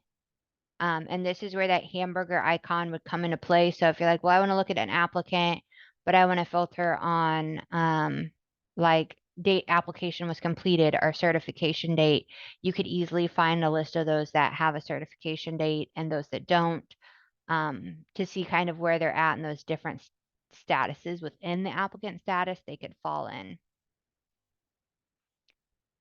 And then our advanced filter controls are the drop down of AWIAs that can be selected to pull back relevant results. Obviously, this would be very different based on the roles of the users and what they have access to. Once you have an AWIA selected, you could also filter customers based on the career planner and the office that they're associated with. And then we'll have the workNet ID, which is a text field that searches that unique workNet ID number and pulls back the relevant results. And I do see I got a chat that they do like the sub filter when feasible. So I'm going to pause right here and open things up to you guys. I just want to give you a little background information on what these pages are doing before we kind of dig into talking about them. Who would be able to see the full social security number once the application is like a resident. We will have to match what IWDS is currently doing for who can see that full SSN and who cannot. And if we need to veer away from that, we'll have to get do it approval to open that up. Showing PII like that is going to be more of a do it guidance decision than. Because currently, right now, only the local system administrator can see those stuff. They can see all the confidential information and stuff in there. So if you're mirroring IWDS, who is there going to be a local system administrator to advocate for what their staff need to have stuff updated, changed, deleted? Yeah, we'll still have that local system admin. Because I know as an admin, I can see the full social security number. And if a client, if a staff member puts something private, I'm still the only one who could see it. Just to make sure everything is in compliance with we all are our trade. So I just want to make sure the system have that, those features, because like I said, certain things we don't need to ask DCO to delete, to change somebody's name or put in a employment update in the job field or something. Some of those fields we could do as a local system administrator, make sure those stuff is correct. Because when this new system get aboard, there's gonna be a lot of updates or fixing that we're gonna need done, and we don't want to hit DCO with 1,000 fix a day, while the Right. local system administrator could do it himself or herself. I have a quick two questions. One is you mentioned when you do the filter and then it gives you the results, and then you can export that page. Does it only export that page, or if you have like multiple results where pages, will it export all those pages for that Yeah, filter? it'll export all the customers. So like if you have this filtered, and so say you have 672 with everybody and you put a bunch of filters on there and it comes down to like 400, you'd still have multiple pages. It would give you all 400 customers in the export. Okay, perfect. And then uh when you put like the advanced filters on and you have, let's say, pick sub filters like youth, how would that work in bringing back results? Because in the new system, at the application level, not everyone's going to be certified, but they're going to be labeled as application, right? Or applicant. So there's going to be some that are labeled applicants that are going to be certified, and then there's going to be many that are not. The certified ones, you'd be able to drill down, right? To show if they're youth or not, or adult or dislocated worker, but all those other ones that's not been certified would be, I mean, you wouldn't be able to tell, but is there a way to identify if they would potentially be a youth? If that makes sense? Yes. So for this sub one we were talking about, I'm going to talk to my dev team just a little bit more about the intricacies of how that would work, because exactly what you're saying. I do think at some point they will have enough of the applications started that we can determine if they are potentially moving down one or more of these tracks and be able to still filter on it. And then you could add the other data parameters to see, like, are they, certified as a youth, or have they just started the application potentially as a youth? And we could add in additional filters regarding the like sub status of the application, whether it's started, completed, or certified, to help with that as well. So it Yeah, I will was gonna show. say, put something where they just, the career planner, as they're entering and creating or building the application, where they could just check, like, what title are you planning to serve this customer under? And then maybe if there's a way to just check 1A, 1D, 1Y, and then look for that in the search, even though the application hasn't been certified, you're not 100% sure if they're going to be certified as meeting the eligibility criteria in full for a youth. Maybe, would there be like a checkbox or Dropbox to select what title that you want to start, at least, the career planner intends to certify or to serve the person under, and then maybe something like that as a sub filter. And then that way you could look to see if someone has checked 1Y. Otherwise, this is way more sophisticated, but in the advanced search, instead of birth date, you could put a birth date range or something, and that would pull anybody, that's between 18 and 23 or whatever. But that's might get crazy. Sorry, Robert, go ahead. Okay, I was gonna say, or have it where based on what the information you got in there, does it start to say, okay, this person might qualify for 1Y, in school, out of school, adult, or dislocated worker? Would it start to kind of break down and say, hey, this client might be eligible for these things based so far as what has been entered into the system for this client? Will y'all have something like that? And go back up to that page again. Is there a way where you scroll up a little bit back? Where you see, okay, right there. Where you see how you got program. Okay. It seemed like, okay, is there a way with the Wheelola? Because everybody's saying Wheelola. Is there a way where the Wheelola could be, we say show 10 entry, could the Wheelola, that program be moved someplace else? Because then we could probably put something else there instead of the program, because it's going to be Wheelola. We know these going to be Wheelola. Where can you show Wheelola up above and have maybe initial They won't titles of a always be WIOA in the new system. So that's where this program list, we're still defining it, could be any of these. Yeah, it could be the CJA or JTED or somebody. You can search by that. Is that what you're saying? You'd be able to search by specific programs in that list as well?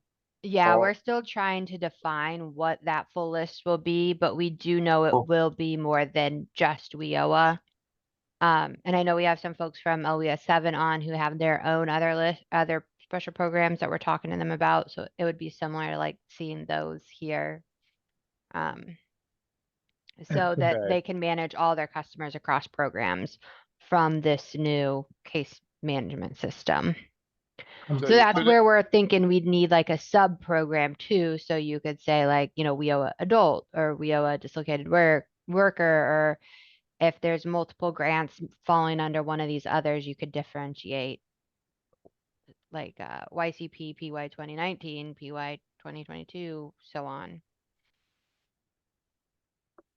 Just a follow-up question on that, because you're going to be able to sort by program, or filter by program. So let's say they have that WIOA application in, right? And it's certified and we're working with them, and then they're going to be co-enrolled in, say, JTED.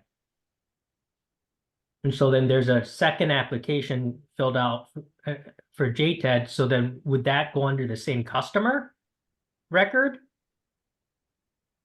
or would it show both where it say program, would it say Wheelola / JTAC? Would it start to Nope. update that program field? Nope. So for the application list view, it'd be very similar to how it is in IWDS. You would see Adam Apple WIOA, active participant, Adam Apple JTED, active Okay. participant. So, So for the application list view, you could see customers listed in here multiple times and it would show all their applications. When we get to the Gotcha. customer list view, you would see Adam Apple has 2 applications. And then when you click on the applications, you'd be able to see. So very similar to IWDS. And we actually have started talking about what some of that navigation looks like for when you start clicking into the customer, where you land for just like their customer menu, and then you go into their applications and you have different application menus.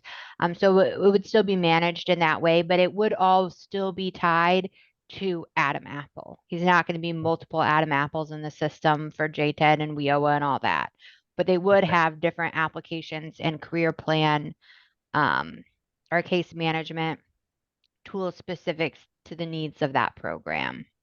perfect. Thank you. And then last follow-up question with that. So then if they get enrolled into like JTED after they already are working in WIOA, will the information that's in WIOA for their customer information, social security numbers, all that stuff that's already in the WIOA application, would that all then transfer over to that JTED application? That is our hope. I don't have a solid answer for you guys on that just because we haven't got to that part of it and talked to do it regarding the security around. I think a lot of the data we could port over. I don't know if every single data element we could port over. I believe because they're all going to be under DCO OET, we will be okay to do that. Well, that is our hope and our intent is to share data. So when you've already collected it in one place, we can pull it over. And now instead of having to ask all of like, what is this? What is this? You can verify, is this correct? And it's part of that application. Instead of clicking a next button, you would click a like verify information is correct button to move forward through that. We still do have a lot of conversations that need to happen under that area as it relates to application and co-enrollment and data transfer of programs. So subject to change. I'll add that as a disclaimer. Christy, go ahead. Hi, so I see where you're saying that it says program WIOA. So, and you said that there is a possibility of adding other filters. Would one of those filters be the AD and youth? Did you say that or no? Yeah, we're looking at like a sub-program filter. Okay. So once you pick like Uh-huh. WIOA, you would get like program WIOA, you get like sub-program. And Mm-hmm. so for, if I picked WIOA, it would be, adult dislocated worker Okay. youth. If I picked YCP, it'd be like PY 2019, PY 2021. It would apply, it would kind of like filter that list down to allow you to select those that are applicable for the program. Okay, and then there's also one where it said like customer status, like they're like an active participant, Exeter, applicant. That was on there too, right? Okay, perfect. Yep. All right, and one other question, just so those are how the screens are going to look when we get the new system, or you're designing the screen, or that's the screen. This is the screen that we're looking to develop. So to get Okay. feedback, if there's anything you kind of want to see differently, it's like a going to be mock-up. a little more modern than this. This Mm-hmm. is just mock-ups, but this is the general concept of the screen. Okay. So you just, instead of having career planners at the end, you just can't have a like, you see how you got the application list view, list view? Can we just have it where it's an applicant, career advisor, like tabs up there for like provider, program, and kind of take those things up and just put what's really we would need to see from a customer? Because really, we know it will, Riola. Why do I need to see that on the customer? I don't see why we need that part there. We know it's going to be Riola. You could even put a tag up top like you got there and have multiple tabs. No? We don't know they're going to be WIOA. We know WIOA will be at least one, but we are still evaluating this full listing of what else will go in that. Yeah, but Riola probably going to be 90% of what all local areas are going to be using to some degree. Because I know we got trade, we got Riola trade, Riola trade. The rest of these other programs, I don't have. So just because other local area, one or two might have those different ones, do we all got to have it that way? Or can we just be, how can we say, flexible to what really we need? But I think what's probably gonna, from my understanding, if your area has multiple programs you're putting people into, then it's gonna show up. But if you don't, then it's not.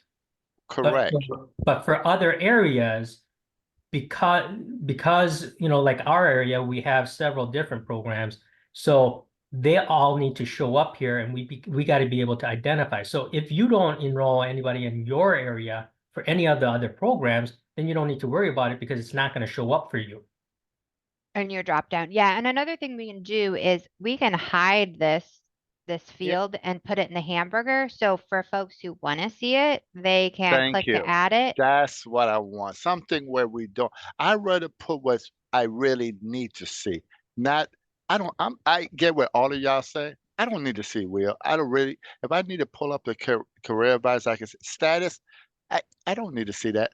Give me something that I could put, the person name, social security number.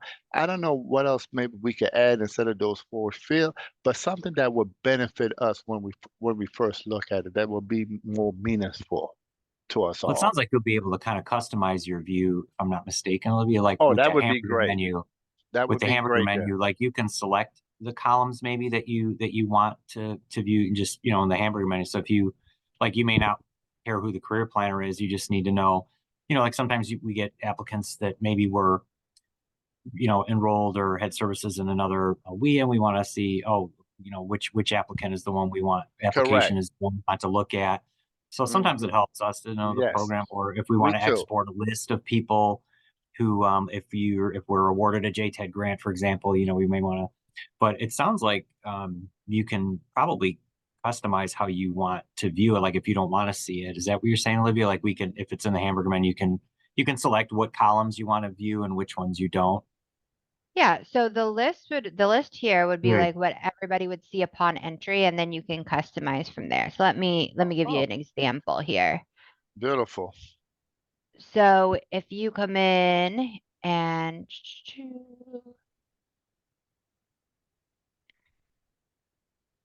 a small number. You can come in, you would have your list of customers. The data fields that we highlighted here would show. It would show very, very similar to what we see here, Okay. except they'd be linked. And then you'd have this hamburger icon. So you could be like, I don't really want to see program type. I'm going to remove that. And I don't want to see the organization. They're all the same. Like, I don't need that. I don't need this. And so you can customize what you do and don't see. And you're like, okay, I do want to add date of birth in and the certification date. So you can manipulate that. But when you initially come into the screen, we have these as like your preset options with the hamburger to allow you to add and remove as needed. And then these are linked. In this example, you can't actually get into the customer's IWDS menu from iPads. In our new system, you would be able to click on their name and move. I saw a question in the chat I wanted to address, and then Al, I saw you raised your hand. If you have a comment, I'll let you add it. From the chat, somebody said, from the navigation standpoint, when you filter and so forth, the new system isn't going to be opening multiple browsers, right? And timing out before you can navigate back to where you started. That is correct. So our intent with the new system is you're going to stay on the same page. So as you start filtering down, to see different views, you're not opening new browsers. It's updating the view you're currently seeing. So you're not going back and forth in a million places. You can, change these. Obviously, the filters will be different, but you can change these filters and see the updated list of customers like on the fly. Let me see. I think there was some here. I didn't pick the greatest list to filter on, but um, that's what we're going for here. So you don't have to worry about the screen timing out or having a million browser tabs open when you're trying to look through these customers. So you would update your search parameters, click search, the list would auto load right here. You're like, okay, I'm still seeing too many people. Let me, add in this advanced search, or I only want to see from this office or whatever. Search again, your list would update right here. Go ahead, Al. Okay, so I just want to make sure that in our MVP, our version 1.0, I don't think we have any plans to save your last configuration with your profile or whatever. It's something we made in Correct. the future. We have a lot of these lists all over the place, and that can get pretty, big. So I think, in our first release, we'll have a agreed upon default set, and then you can just go over there and check in your hamburger. Okay, I think it sounded like somebody thought we would save those from your last view. That's my thought, Olivia. I don't think we're going to do that in our first version. No, you're correct. It'll be the same view for everybody with the hamburger to allow you to customize each time you come in, but we're not going to store and save that view for you to come back to later. It would be these preset items that we have defined down here. And I know there's some talk here on should program be one of those. That's what I would like to know from you guys. Does program want to be, is that one you want to see preset, or should it be unchecked and you have to add it in when you come here? I would want to check it, add it in if needed. I really don't need to see it there. I can always go and pull it. Now, other local areas may want it where they see it, but it's give and take for, for each local area. Can we use the chat again and I can kind of get an overarching idea of what direction you guys are going in? Then I can come back and look at the numbers and see which direction we're leading to give recommendations to the system users. And Robert, I know you just verbally told me what you want. If you don't mind just typing it in the chat so I don't forget to add your vote into my overarching total. Okay, boss. Sorry, thank you. So are you asking us if we want those options in the hamburger or, So I'm sorry. my question, yeah, no, it's okay. We're all over the place. My question is, should program be a default option that always shows, or should it be in the hamburger to be added as needed? So let me pull back open iPads.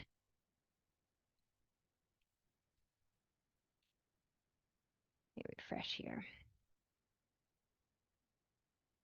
We're pretty much identifying, should it be an auto checked one or should it be one that's unchecked and I have to come in and check it in order to see it?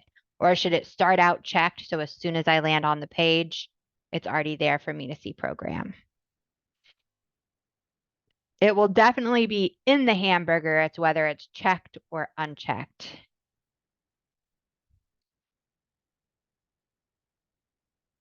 And you can still filter on it even if it is unchecked. Like I don't have to see the program type to be able to say, let me see adult. I just have to, you can still have the filter. Perfect. So it looks like Robert, everybody's following suit as needed, be able to check that. So thank you guys for getting that in the chat. Any other questions before we move to the list view or the customer list view of this? And before you get started, can I go take a little quick break? And Yes, I am so sorry. I forgot about our regular break. I'm so glad you mentioned that. Yeah, let's take a quick is we'll do 15 minutes, 10. Let's do 10 minutes if that's okay. I still have 2 more big screens to go through with you, and then I'll probably let you guys go early. But everybody, if you can be back in 10 minutes, that'd be fantastic. Okay, boss. Thank you. Thanks, and sorry about that.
All right, I have us at our 10-minute mark. Can I get some thumbs up or types in the chat if folks are back?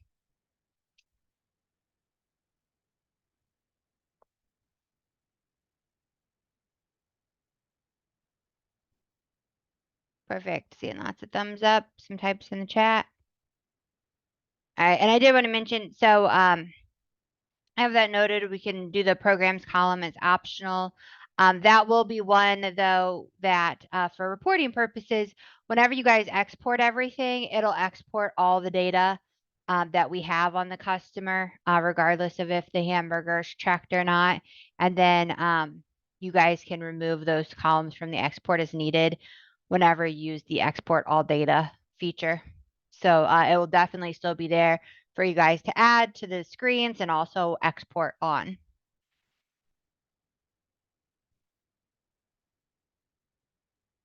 And yes, that's right on, Paul, what your chat said.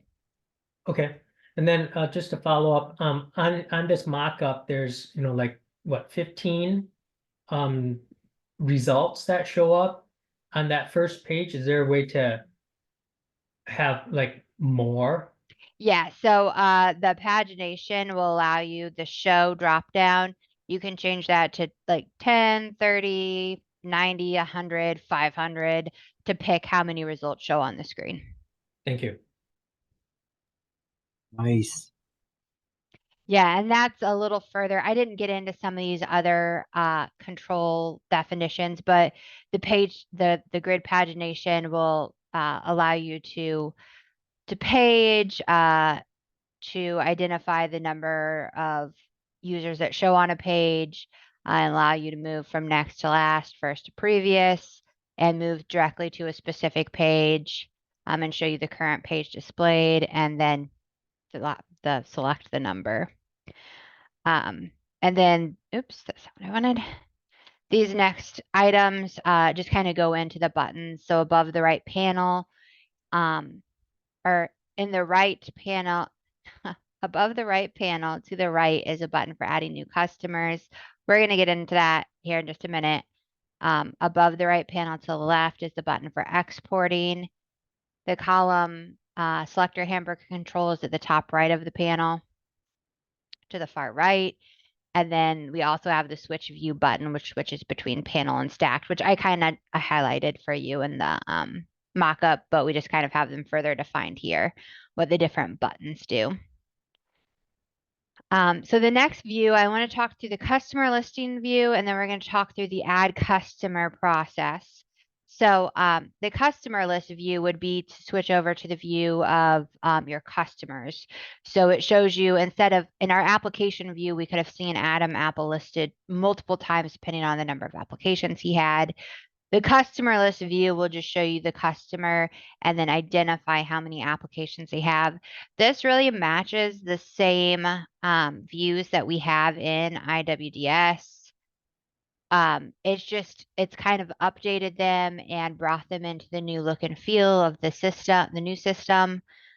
So here we have, your search applicants and search customers. The views are different for those. And then you also had my applicants, my registrants, my exiters, my customers. Instead of having, 6 screens, you'll have 2. We're going to combine the search and the views of my's into what we're seeing here. So if you want to view my folks with applications, you can use the statuses to view applicants, active participants, exiters, self-service only customers, or users with customer records only. And then we'll have our customer list view too. And if they just have a customer record, obviously we would see no application started. And yeah, so very similar setup to the features on the screen here. Everything will work the same as it did on the other page. The difference is our grid controls are different here. So we have last name, first name, SSN, last 4, address, number of applications, and ALWIA that they're associated with. When we click on the applications, it'll identify what those applications are, like an overview of those, and then it will give us a way to click directly into that application menu if we choose. Or we could click on the customer's name and go to the customer profile menu. We don't have those screens mocked up yet. We haven't quite gotten that far. We're still working on just like this, initially getting them into the system area, but we are starting conversations on that. So the elements here, we just go through same thing, except instead of for the application list view, they're for the customer list view. I won't read these verbatim, just because they are pretty similar to what we saw. But if you guys have any questions, we can dig into those. And we still have the same type of filters as well.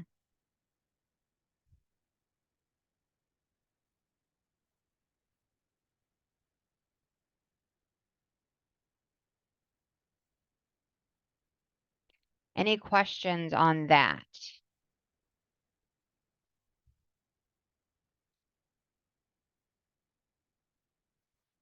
Oops, I went too far up.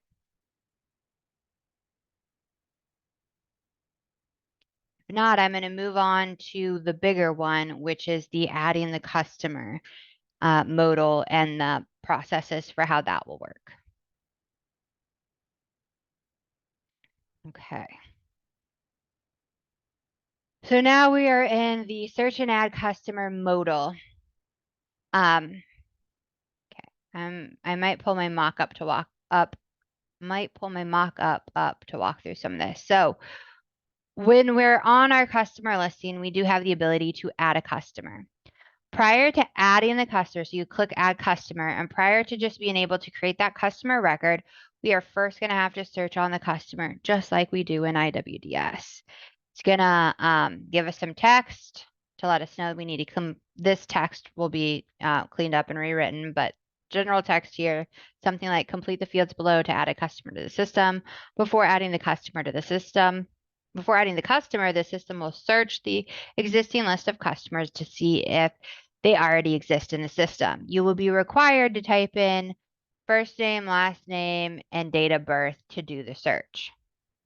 You optionally could type in, I am remembering now, somebody said one. You optionally can type in social security number, email, phone number, zip code. And I know we want Illinois WorkNet ID number. And I wanted to hear from you guys if there's any other fields you would like to be able to type data into to search the customer on. And we'll jump back to that question because I want to give you guys a little more context here too. Once you fill out the required fields and any additional fields, we're going to click search for existing customer. The system is going to run 2 deduping processes behind the scenes to see if the customer is in the system to pull back results on. Let me scroll down here to get my notes on how this works because it's a little technical. So we'll have a SQL search that uses the Levenstein algorithm to provide matches with percentage scores on anything it's able to identify. We are also going to build out a table for potential nicknames that's going to be maintained in a separate database table that we would hit before providing the results. So we're going to this database table would know things like Robert might also be known as Bob, and Alexandra could also be Al and Alex and so on, so that we can try to identify when, maybe somebody came in, just had their customer record created. We don't have that eligibility verification document or anything like that. And they go by Joe and they give you the name Joe. And then they come in later and they're like, I'm Joseph, and give you the name Joseph. Our system this database table is going to be in place there to recognize and help identify and match on those. We're also then going to do an elastic search. This is when we're researching to determine if it's necessary, but we're looking at also including an elastic search that all in all will help us weed out and find matches even if there are some typos. So we are going to have processes in play to help minimize those dupes, using all the data that's provided, but at a minimum, these 3 data elements. So before I go further, I want to pause right here and see, are there any other fields besides WorkNet ID? I know we want that one in there, that we would want to be able to type in to try to find a customer match on. I don't know if it's how relevant it would be, but could one of the options be like a hyphenated name? Last name, potentially? What do you mean by that? So, because like if somebody came in, I don't know how that would exactly work because like somebody came in and we had one just recently. They came in and they had a hyphenated last name on our initial paper application that they filled out. We put it into the system. They didn't come up. They had gotten married, but they didn't change their name. And so they wrote it down as a hyphenated name, but they actually went by their maiden name. And all their documentation showed their maiden name. So when we used the hyphenated name, it didn't show up. Was the maiden name part of their hyphenated name? Was the maiden name part of, yes. Okay. Yeah, so with the deduping process we have in play, we should still be able to identify that. And with the date of birth, even if they would have put in like, so, okay, so say I came in and I gave you my name, Olivia Grisham, or Olivia Miller. I'm married and my new last name is Miller, but I never technically changed it and I'm in the system as Olivia Grisham.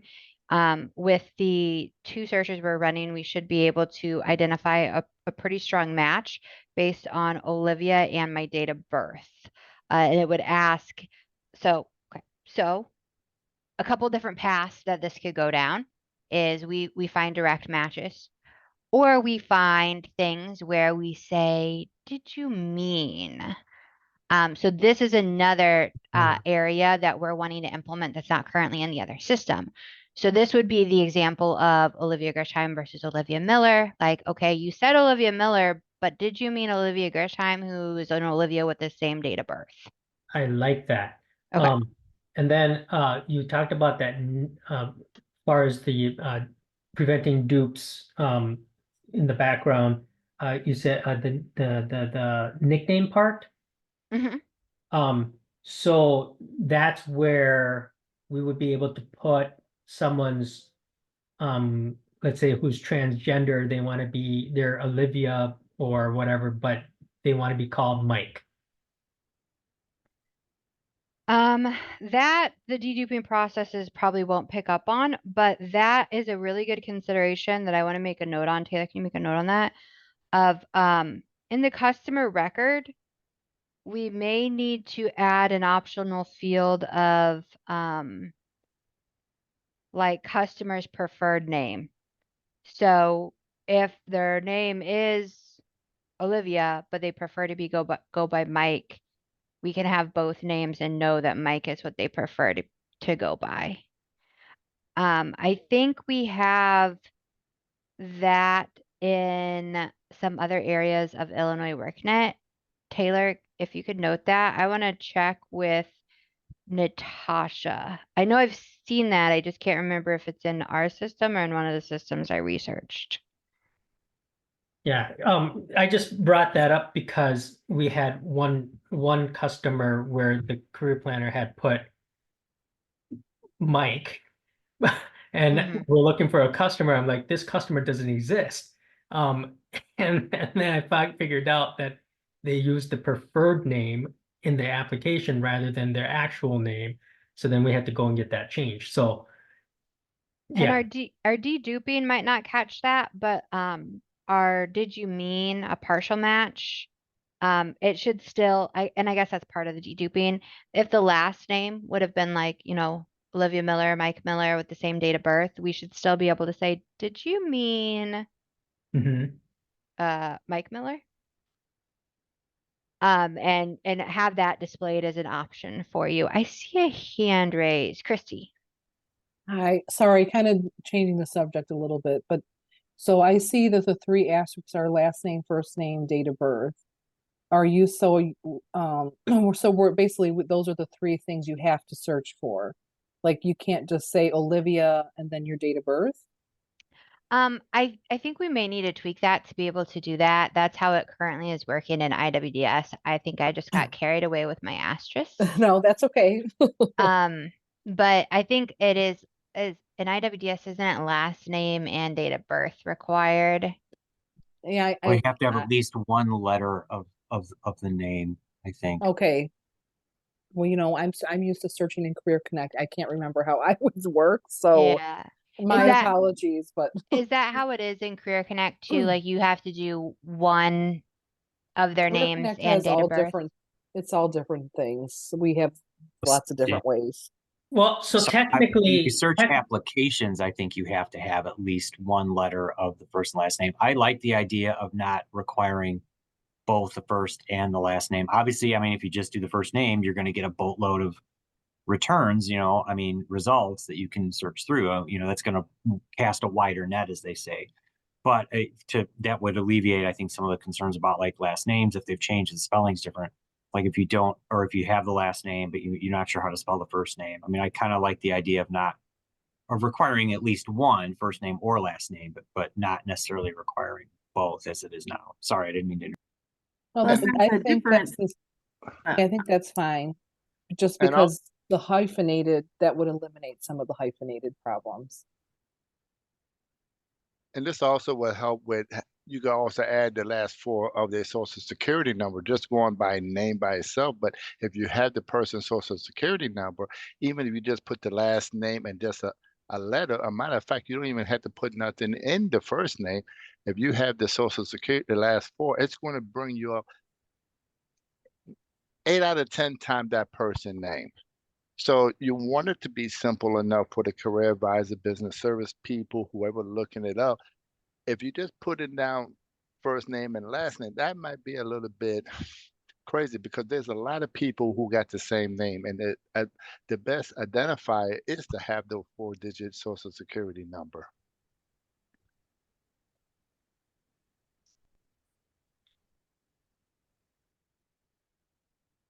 Plus, there's a difference between searching customers on IWDS and then searching Illinois WorkNet customers on IWDS. The search function works slightly differently in what it requires.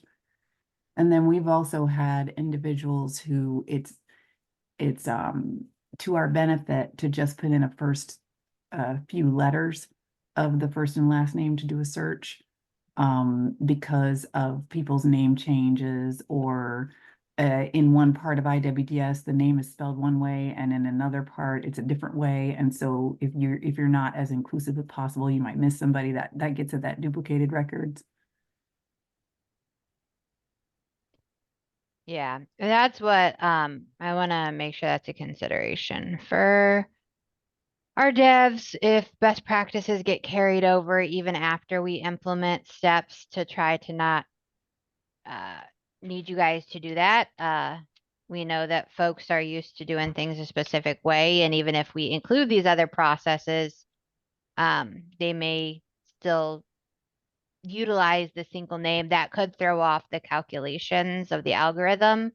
And I don't think it would, I think it would almost give you more than you wanted instead of not enough. I don't think we'd be going the wrong way. I think it would be a wrong way, but not in the under direction, more in the over direction.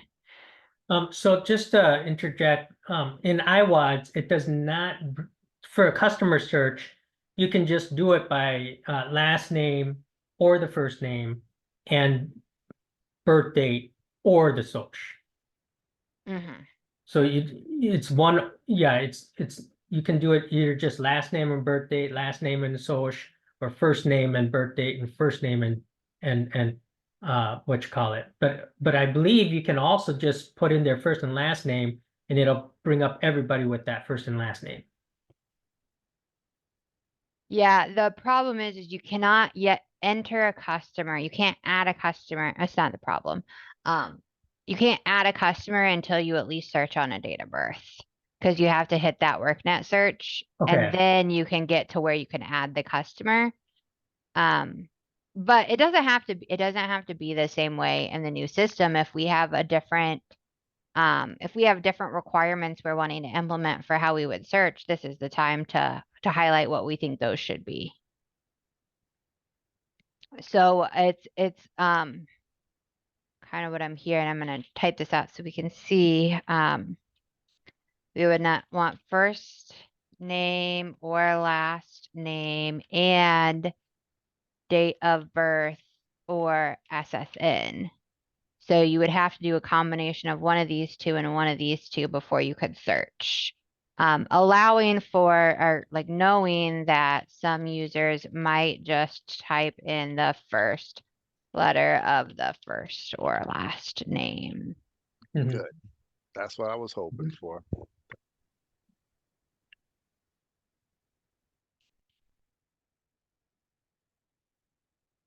I'm going to chime in quick. Chris Thailand, sorry to massacre his name, with DCO has like how to search for a customer before you enter a new one. He has his doc out there, and I don't know if that's been shared with you guys or not, but I think looking at that although I think what you guys have in place sounds like it's going to take care of a whole bunch of things, but I would suggest at least giving him a call and letting him see this, because he really, I think, would have some insight, or at least say, yeah, this is going to be so much better.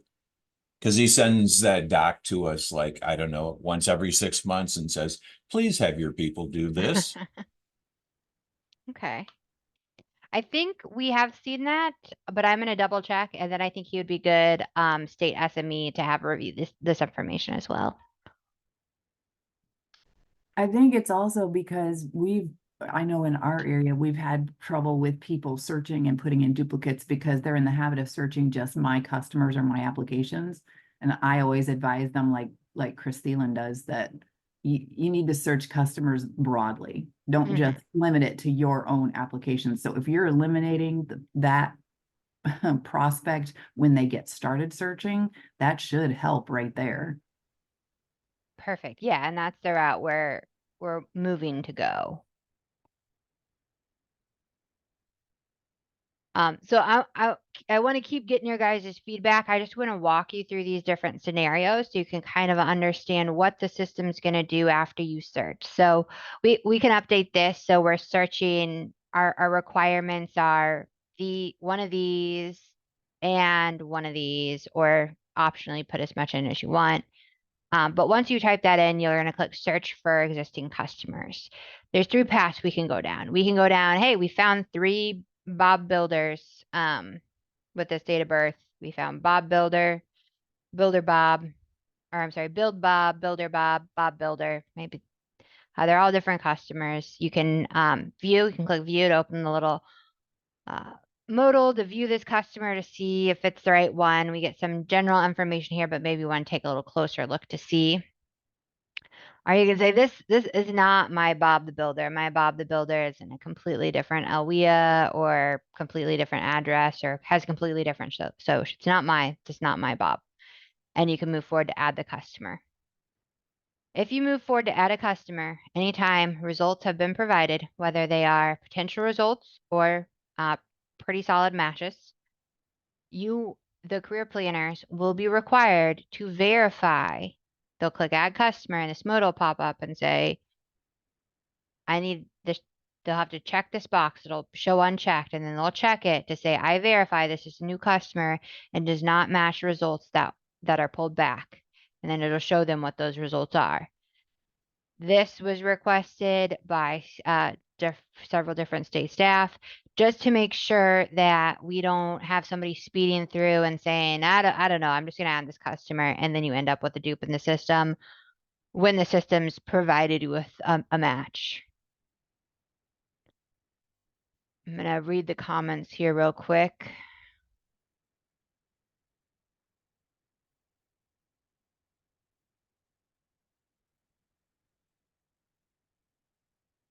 Yeah, we did. We met with Mark Saladino, Laura, and a couple other state folks and walked through these mock-ups too. And this is where we got some of the direction from them on. Those were our SME state teams. Then we meet with the local SMEs, and then we meet with the system owner team. But we'll probably pull in some more SME state folks after this conversation as well. Perfect. I this see is- folks like this. Go Yeah, I ahead, have a Lisa. quick question. So what if it was one of those people and you click on view, would you be able to add the customer from that point or no? Yeah, so if it was one of the customers and you're like, oh, it's one of the customers, I don't need to add them. Mhm. We click on view, and this is when we could go into the customer's profile and then add universal services, like engage with them the same way we Mhm. would as if we selected them from our listing of customers. Okay. It will stop, and I have a flow chart that I'm building out. It will stop the process of moving forward with adding the customer once you click view, and you would engage with them the way you would if you would have pulled them from the search that's like back here. Sorry, can I ask Okay. a system question, or and it's something that can be tabled for it's something maybe you'll address more on the dev side, you know. If that's the case, that's fine. You can move on. I was just curious as to, you know, if you do find an existing customer record in there, will it be similar to IWDS where um if that person has an application with another LWIA or has only you know as far as when you can add would any LWIA IWDS 2.0 user be able to go in and continue to edit and like let's add to the work history because now we're working with this customer. Would there be any limitations if that customer's profile was being started or built by a staff user that's registered through another LWIA, Illinois WorkNet Center in the system. And then, you know, sometimes there's like, is it 30 or 90 days or something after an application's been certified if they want to apply, continue applying for services in another WorkNet Center, another LWIA, or if they haven't, I think there's also a certain amount of time that has to pass if they've been exited before they can reapply. Will those same parameters be in place as far as, you know, searching for and then finding a customer's record in the new system, and then you know, as far as like the ability or you know user privileges to continue to edit and work and build that application out. And again, that might be something for like a different discussion or for on your end with the technical. But I was just curious about that. No, those are really good questions. The first question I don't have a solid answer on. We're still working through that with the devs and looking at IWDS and how things are working. Plus, you guys gave some great feedback on like running into situations where users are with one LWIA and moved to the other, and a better way to kind of streamline how you could engage with those customers. So we're still working through the very detailed technical requirements of how that would work. As it relates to the second item you mentioned of the days of last active service, or not last active services, the days of exit, we do have that mapped out in our flow chart. So if you go into the customer and their current, you find them in the system, and it's like, okay, well, when were they last active? Are they current active participant? If yes, if you have access, you know, you can go into their record. If not, we're going to display a message that says, you know, this is an active participant and you would need to reach out to the career planner. So you can't add them, but let you know like this is who you need to reach out to make sure they can continue engagement. If their exit status is over the 90 days, the policy requirement, then they can continue to be moved forward and engaged with. If it is within that 90-day requirement, you're going to get a similar message that this customer cannot yet be engaged. They're within that window, and here's the career planner who worked with them last, because potentially they could be receiving follow-up services. Gotcha. Yeah, I didn't mean to sound like a control freak or anything, but you know, No, how I it think is. that's a great There's a question. customer in there. On the one hand, if they just went into one resource center that was on their way to a job interview and said, hey, I want to print extra copies of my resume, or I just want to send a quick email to this employer or something, and they use the resource center, let's say, in the Kane County, Batavia, and then they're on their way, and then but they live closer here to DuPage. We should be able to like kind of update what that person's doing. Anybody can edit that person's profile at some point. But yeah, we're just curious to like at what point on the other side of that though is similar with IWDS. At what point, would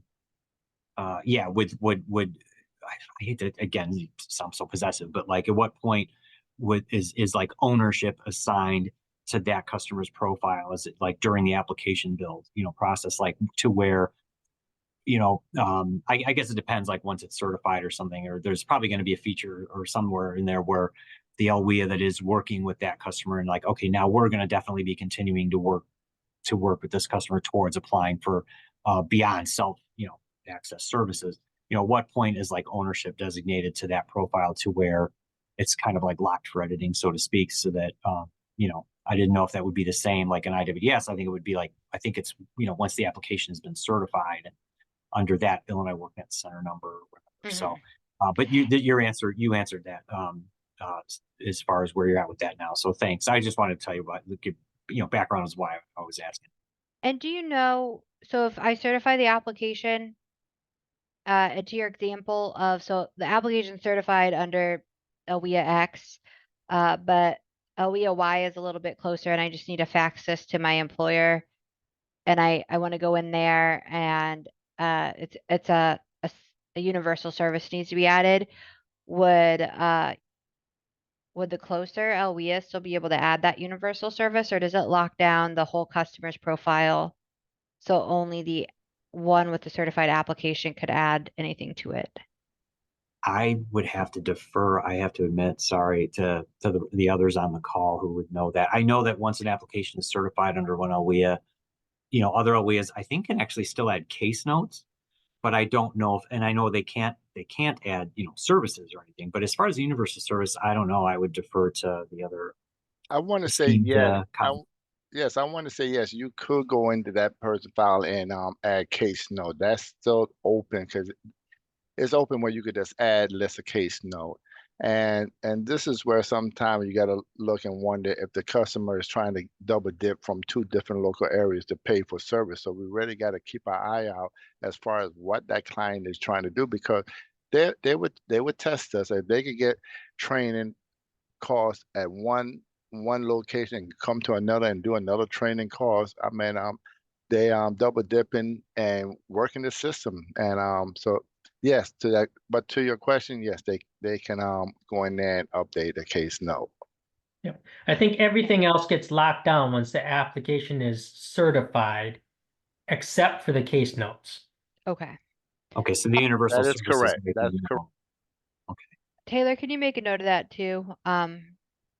I just want to make sure to go back and look at a couple things on that and make sure we're squared away. I think this flow chart might need to be tweaked just a little bit.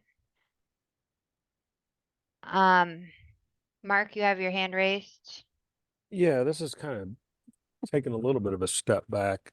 We've been talking about searching for customers once they've got an application or trying to find their application. But if they've entered the doors and that initial that we talked to began our meeting today, that initial input of minimal information is initially as a self-service participant, and we're not really confirming a whole lot of information at that level. I could see where many more results could come up in a search to go, okay, I knew I had them in there as a self-service customer. I want to just continue on with that information and build an application, such as like, Juan Carlos, I don't know, just throwing a name out, John Doe. And you don't have a social security number or not confirmed or anything like that. But I think just that's probably not as critical because you really haven't gathered much information. If you go, well, I don't know which one of these is actually this individual, because you haven't gathered anything and started putting together, the application. And from a reporting standpoint, we don't gather enough information to, when we report to DOL on the number of self-service or the reportable individuals, I should say, that if the same person came in 3 times and gave their name and they got entered 3 times, there's really no check when we go to report that to DOL.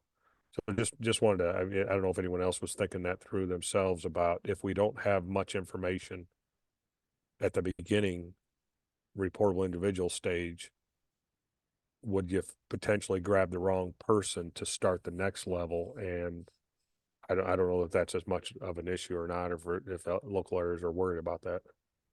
No, you know what? You do make a good point, Mark, because Chicago has lots of people with the same name. Yeah, that's what I So was thinking there, that especially. you're right. I'm glad you brought that up because if we do have to use some type of identifier.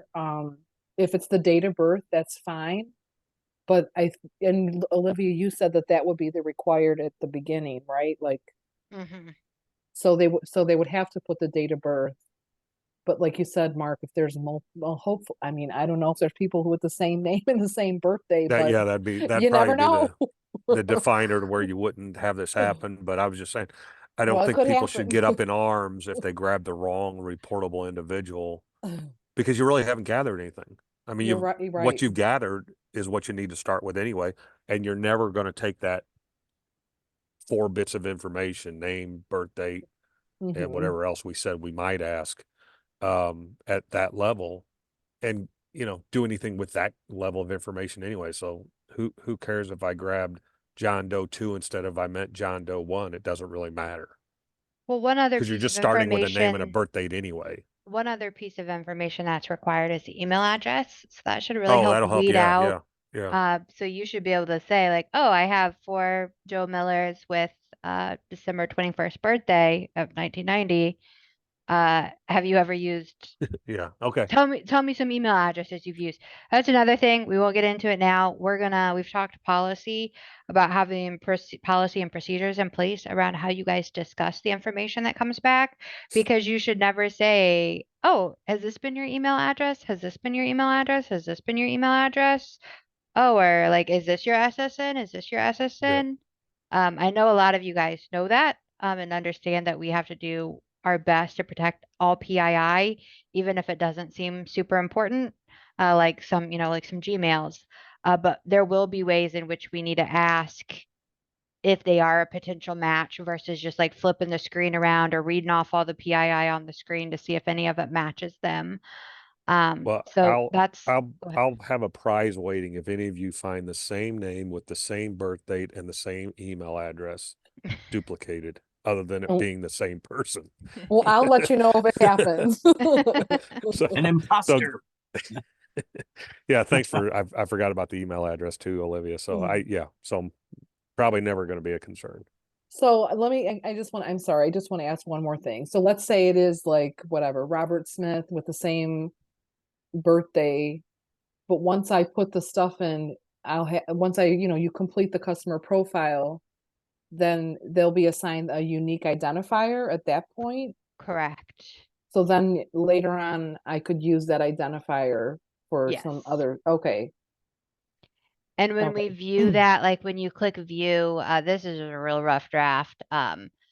You can't see it here, but we can put it up there. But we'll have you'll be able to view the customer and see that unique identifier and the email address and things like that to double check. So when it's having you verify on that verification screen, and if we need to include a few more fields here too, we can do that. I just didn't want to I don't want to overwhelm the system with fields, but maybe we need to look at including a hamburger icon in this grid table as well, so that if you're like, okay, well, I don't think it's any of these, or you run into a situation where it's like they're all Bob Builder, Bob Builder, Bob Builder, and we don't have SSN, you can say, okay, give me email, give me the unique That's a good idea. identifier. But Yeah, that's a would good we idea. expect that customer to have that unique identifier to give to you? I mean, you would have No, it in front of you if it's printed out, yeah, but even we then, would a don't. career planner have that? I mean, they don't maintain social security numbers to be able to go, oh, I remember his social number, so I know that's him or her. So while I Yeah, like the you know what? need of having a Career individual. Connect uses that though. Yeah, so we as don't get it until after the person's done something, and like you're right, another career planner wouldn't get it. Yeah. Like like the person who entered the information would have it. But if there's like duplicate names, you could see, oh, well, this was the one I used because that was my identifier. So it might not work for everybody, but it might help some of the career Mhm. planners. So I know Texas, and I'm sure many states do. I just remember Texas. I think the way they did it, they take the social security number to help build the initial profile. And then I think the social security number is lost because now it's replaced by that however they create the unique identifier. So I don't even think there's any way to go back and tie to the social security number in anything that we can see. I think you plug in the unique identifier and behind the scenes, like for data matching and stuff, yeah. it would show in something there, but a career planner would never see the social number again because the unique identifier is actually probably stronger than the social number at that time because it's something they've matched against multiple pieces of information to create it. So the last screen I have here that I wanted to just quickly show you guys, we're just about there, is if no results are found, you're just going to get a table. This is 0 results. There's nothing to be displayed. Please try different parameters or add the customer. So you can tweak this. One of the things we wanted to move away from is having a page where you search, then click search, then go to another page and have to review and go backwards and forwards and backwards and forwards. So the purpose of this modal is that you can, do it all right here. You stay right here until you're ready to move forward with adding the customer, or you need to validate another modal will pop up here. So that is the third option of which it can go down. We can find results, we can find partial results, or we can find no results. And then if at any point in that time, you can click the add customer. If any kind of results were found, you first have to verify. After you verify, you move forward with adding the customer. And that's where we get into what we talked through in the database table, where you go to a screen to create that customer record. And I have a lot of updates to make based on our conversation, but you start typing all that in to create that customer record.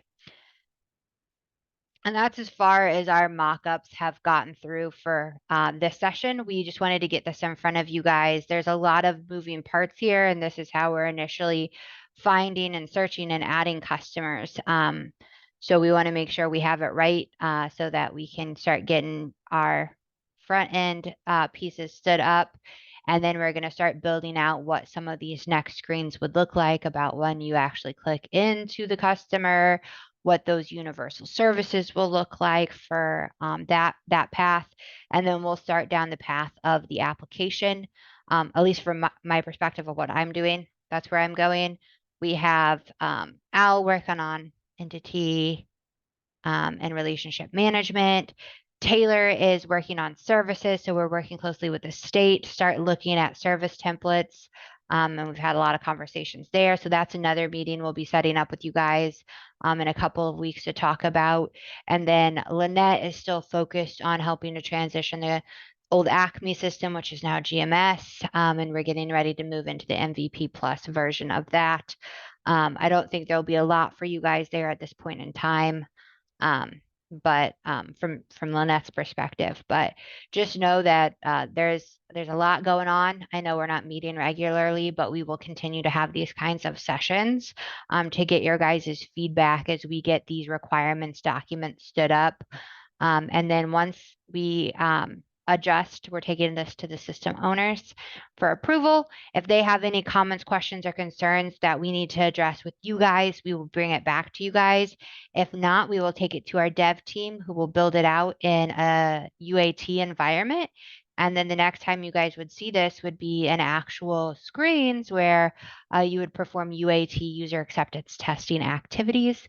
And it might be a bit of an expanded group depending on the tools we're looking at. We'll bring in the appropriate local SMEs for those UAT sessions. So I want to open things up now. We have just a few minutes left. Does anybody have any questions? Hi, this is Christy. Quick question. Are you guys, it sounds like you're moving right along, very exciting, but are you guys still like on the track with your the timeline? Yes. So we Okay. are still our our timeline is kicking off sprint 1 tomorrow for development. It's a lot of foundational work. Our devs have been working really closely with Do It to stand up the environment over there that we'll be developing in. So everything's on track there.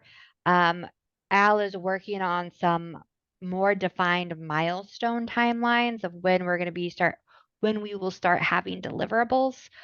So far, we are still on track. We've not had any big red flags come up that are making us concerned about our timeline at this point. Also, with this new system, would it be tied into the Illinois workNet account if people use it? Me and Ashanti were just talking about that earlier about Yes. these records. I thought so. I did. Okay, I thought it was going to be. Okay, just want to clarify. Great.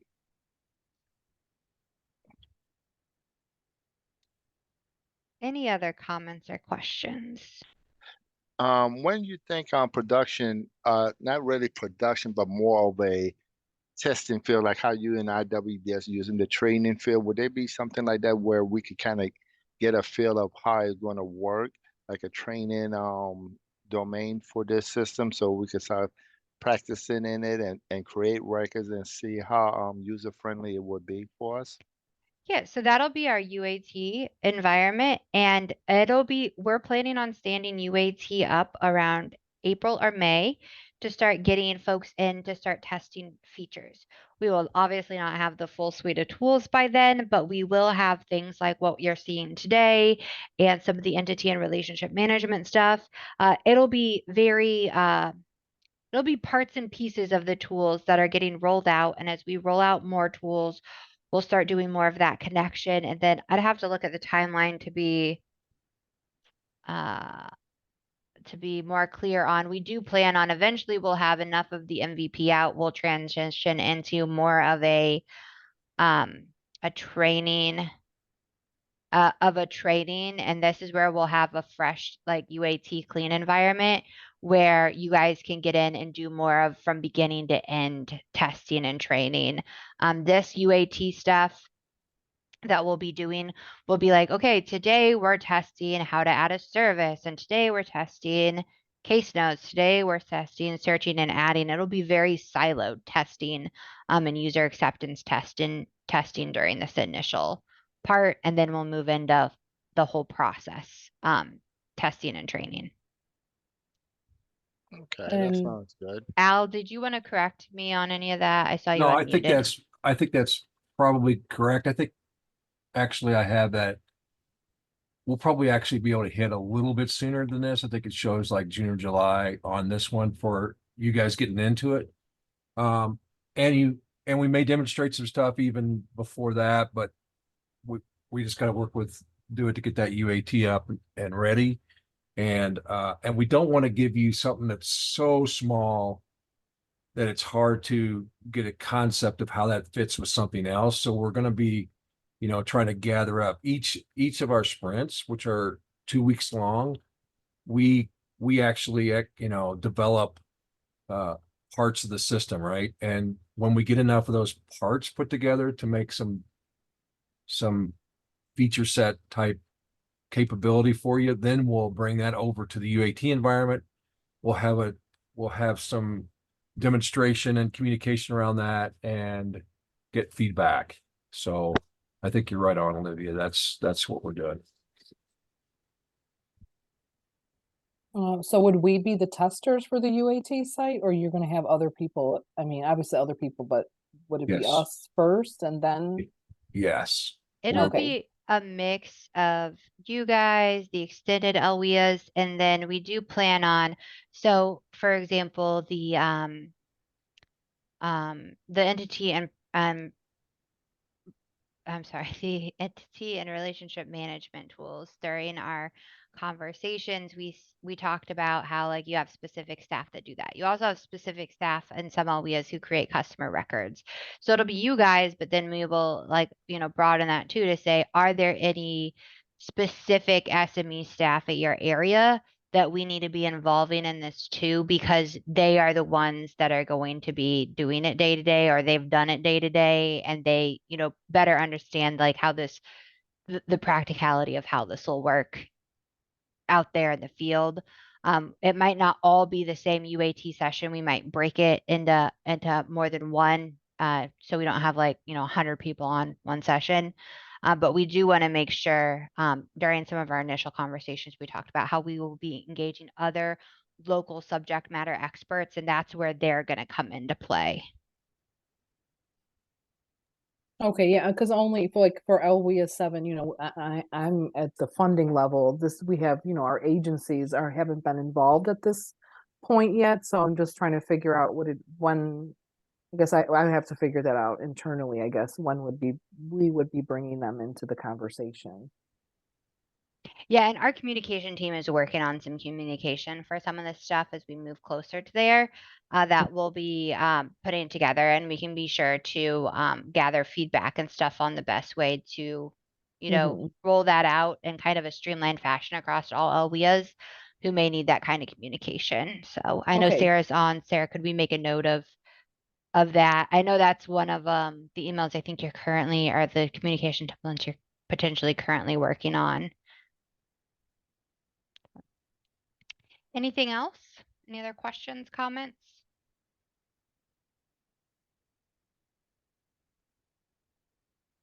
All right.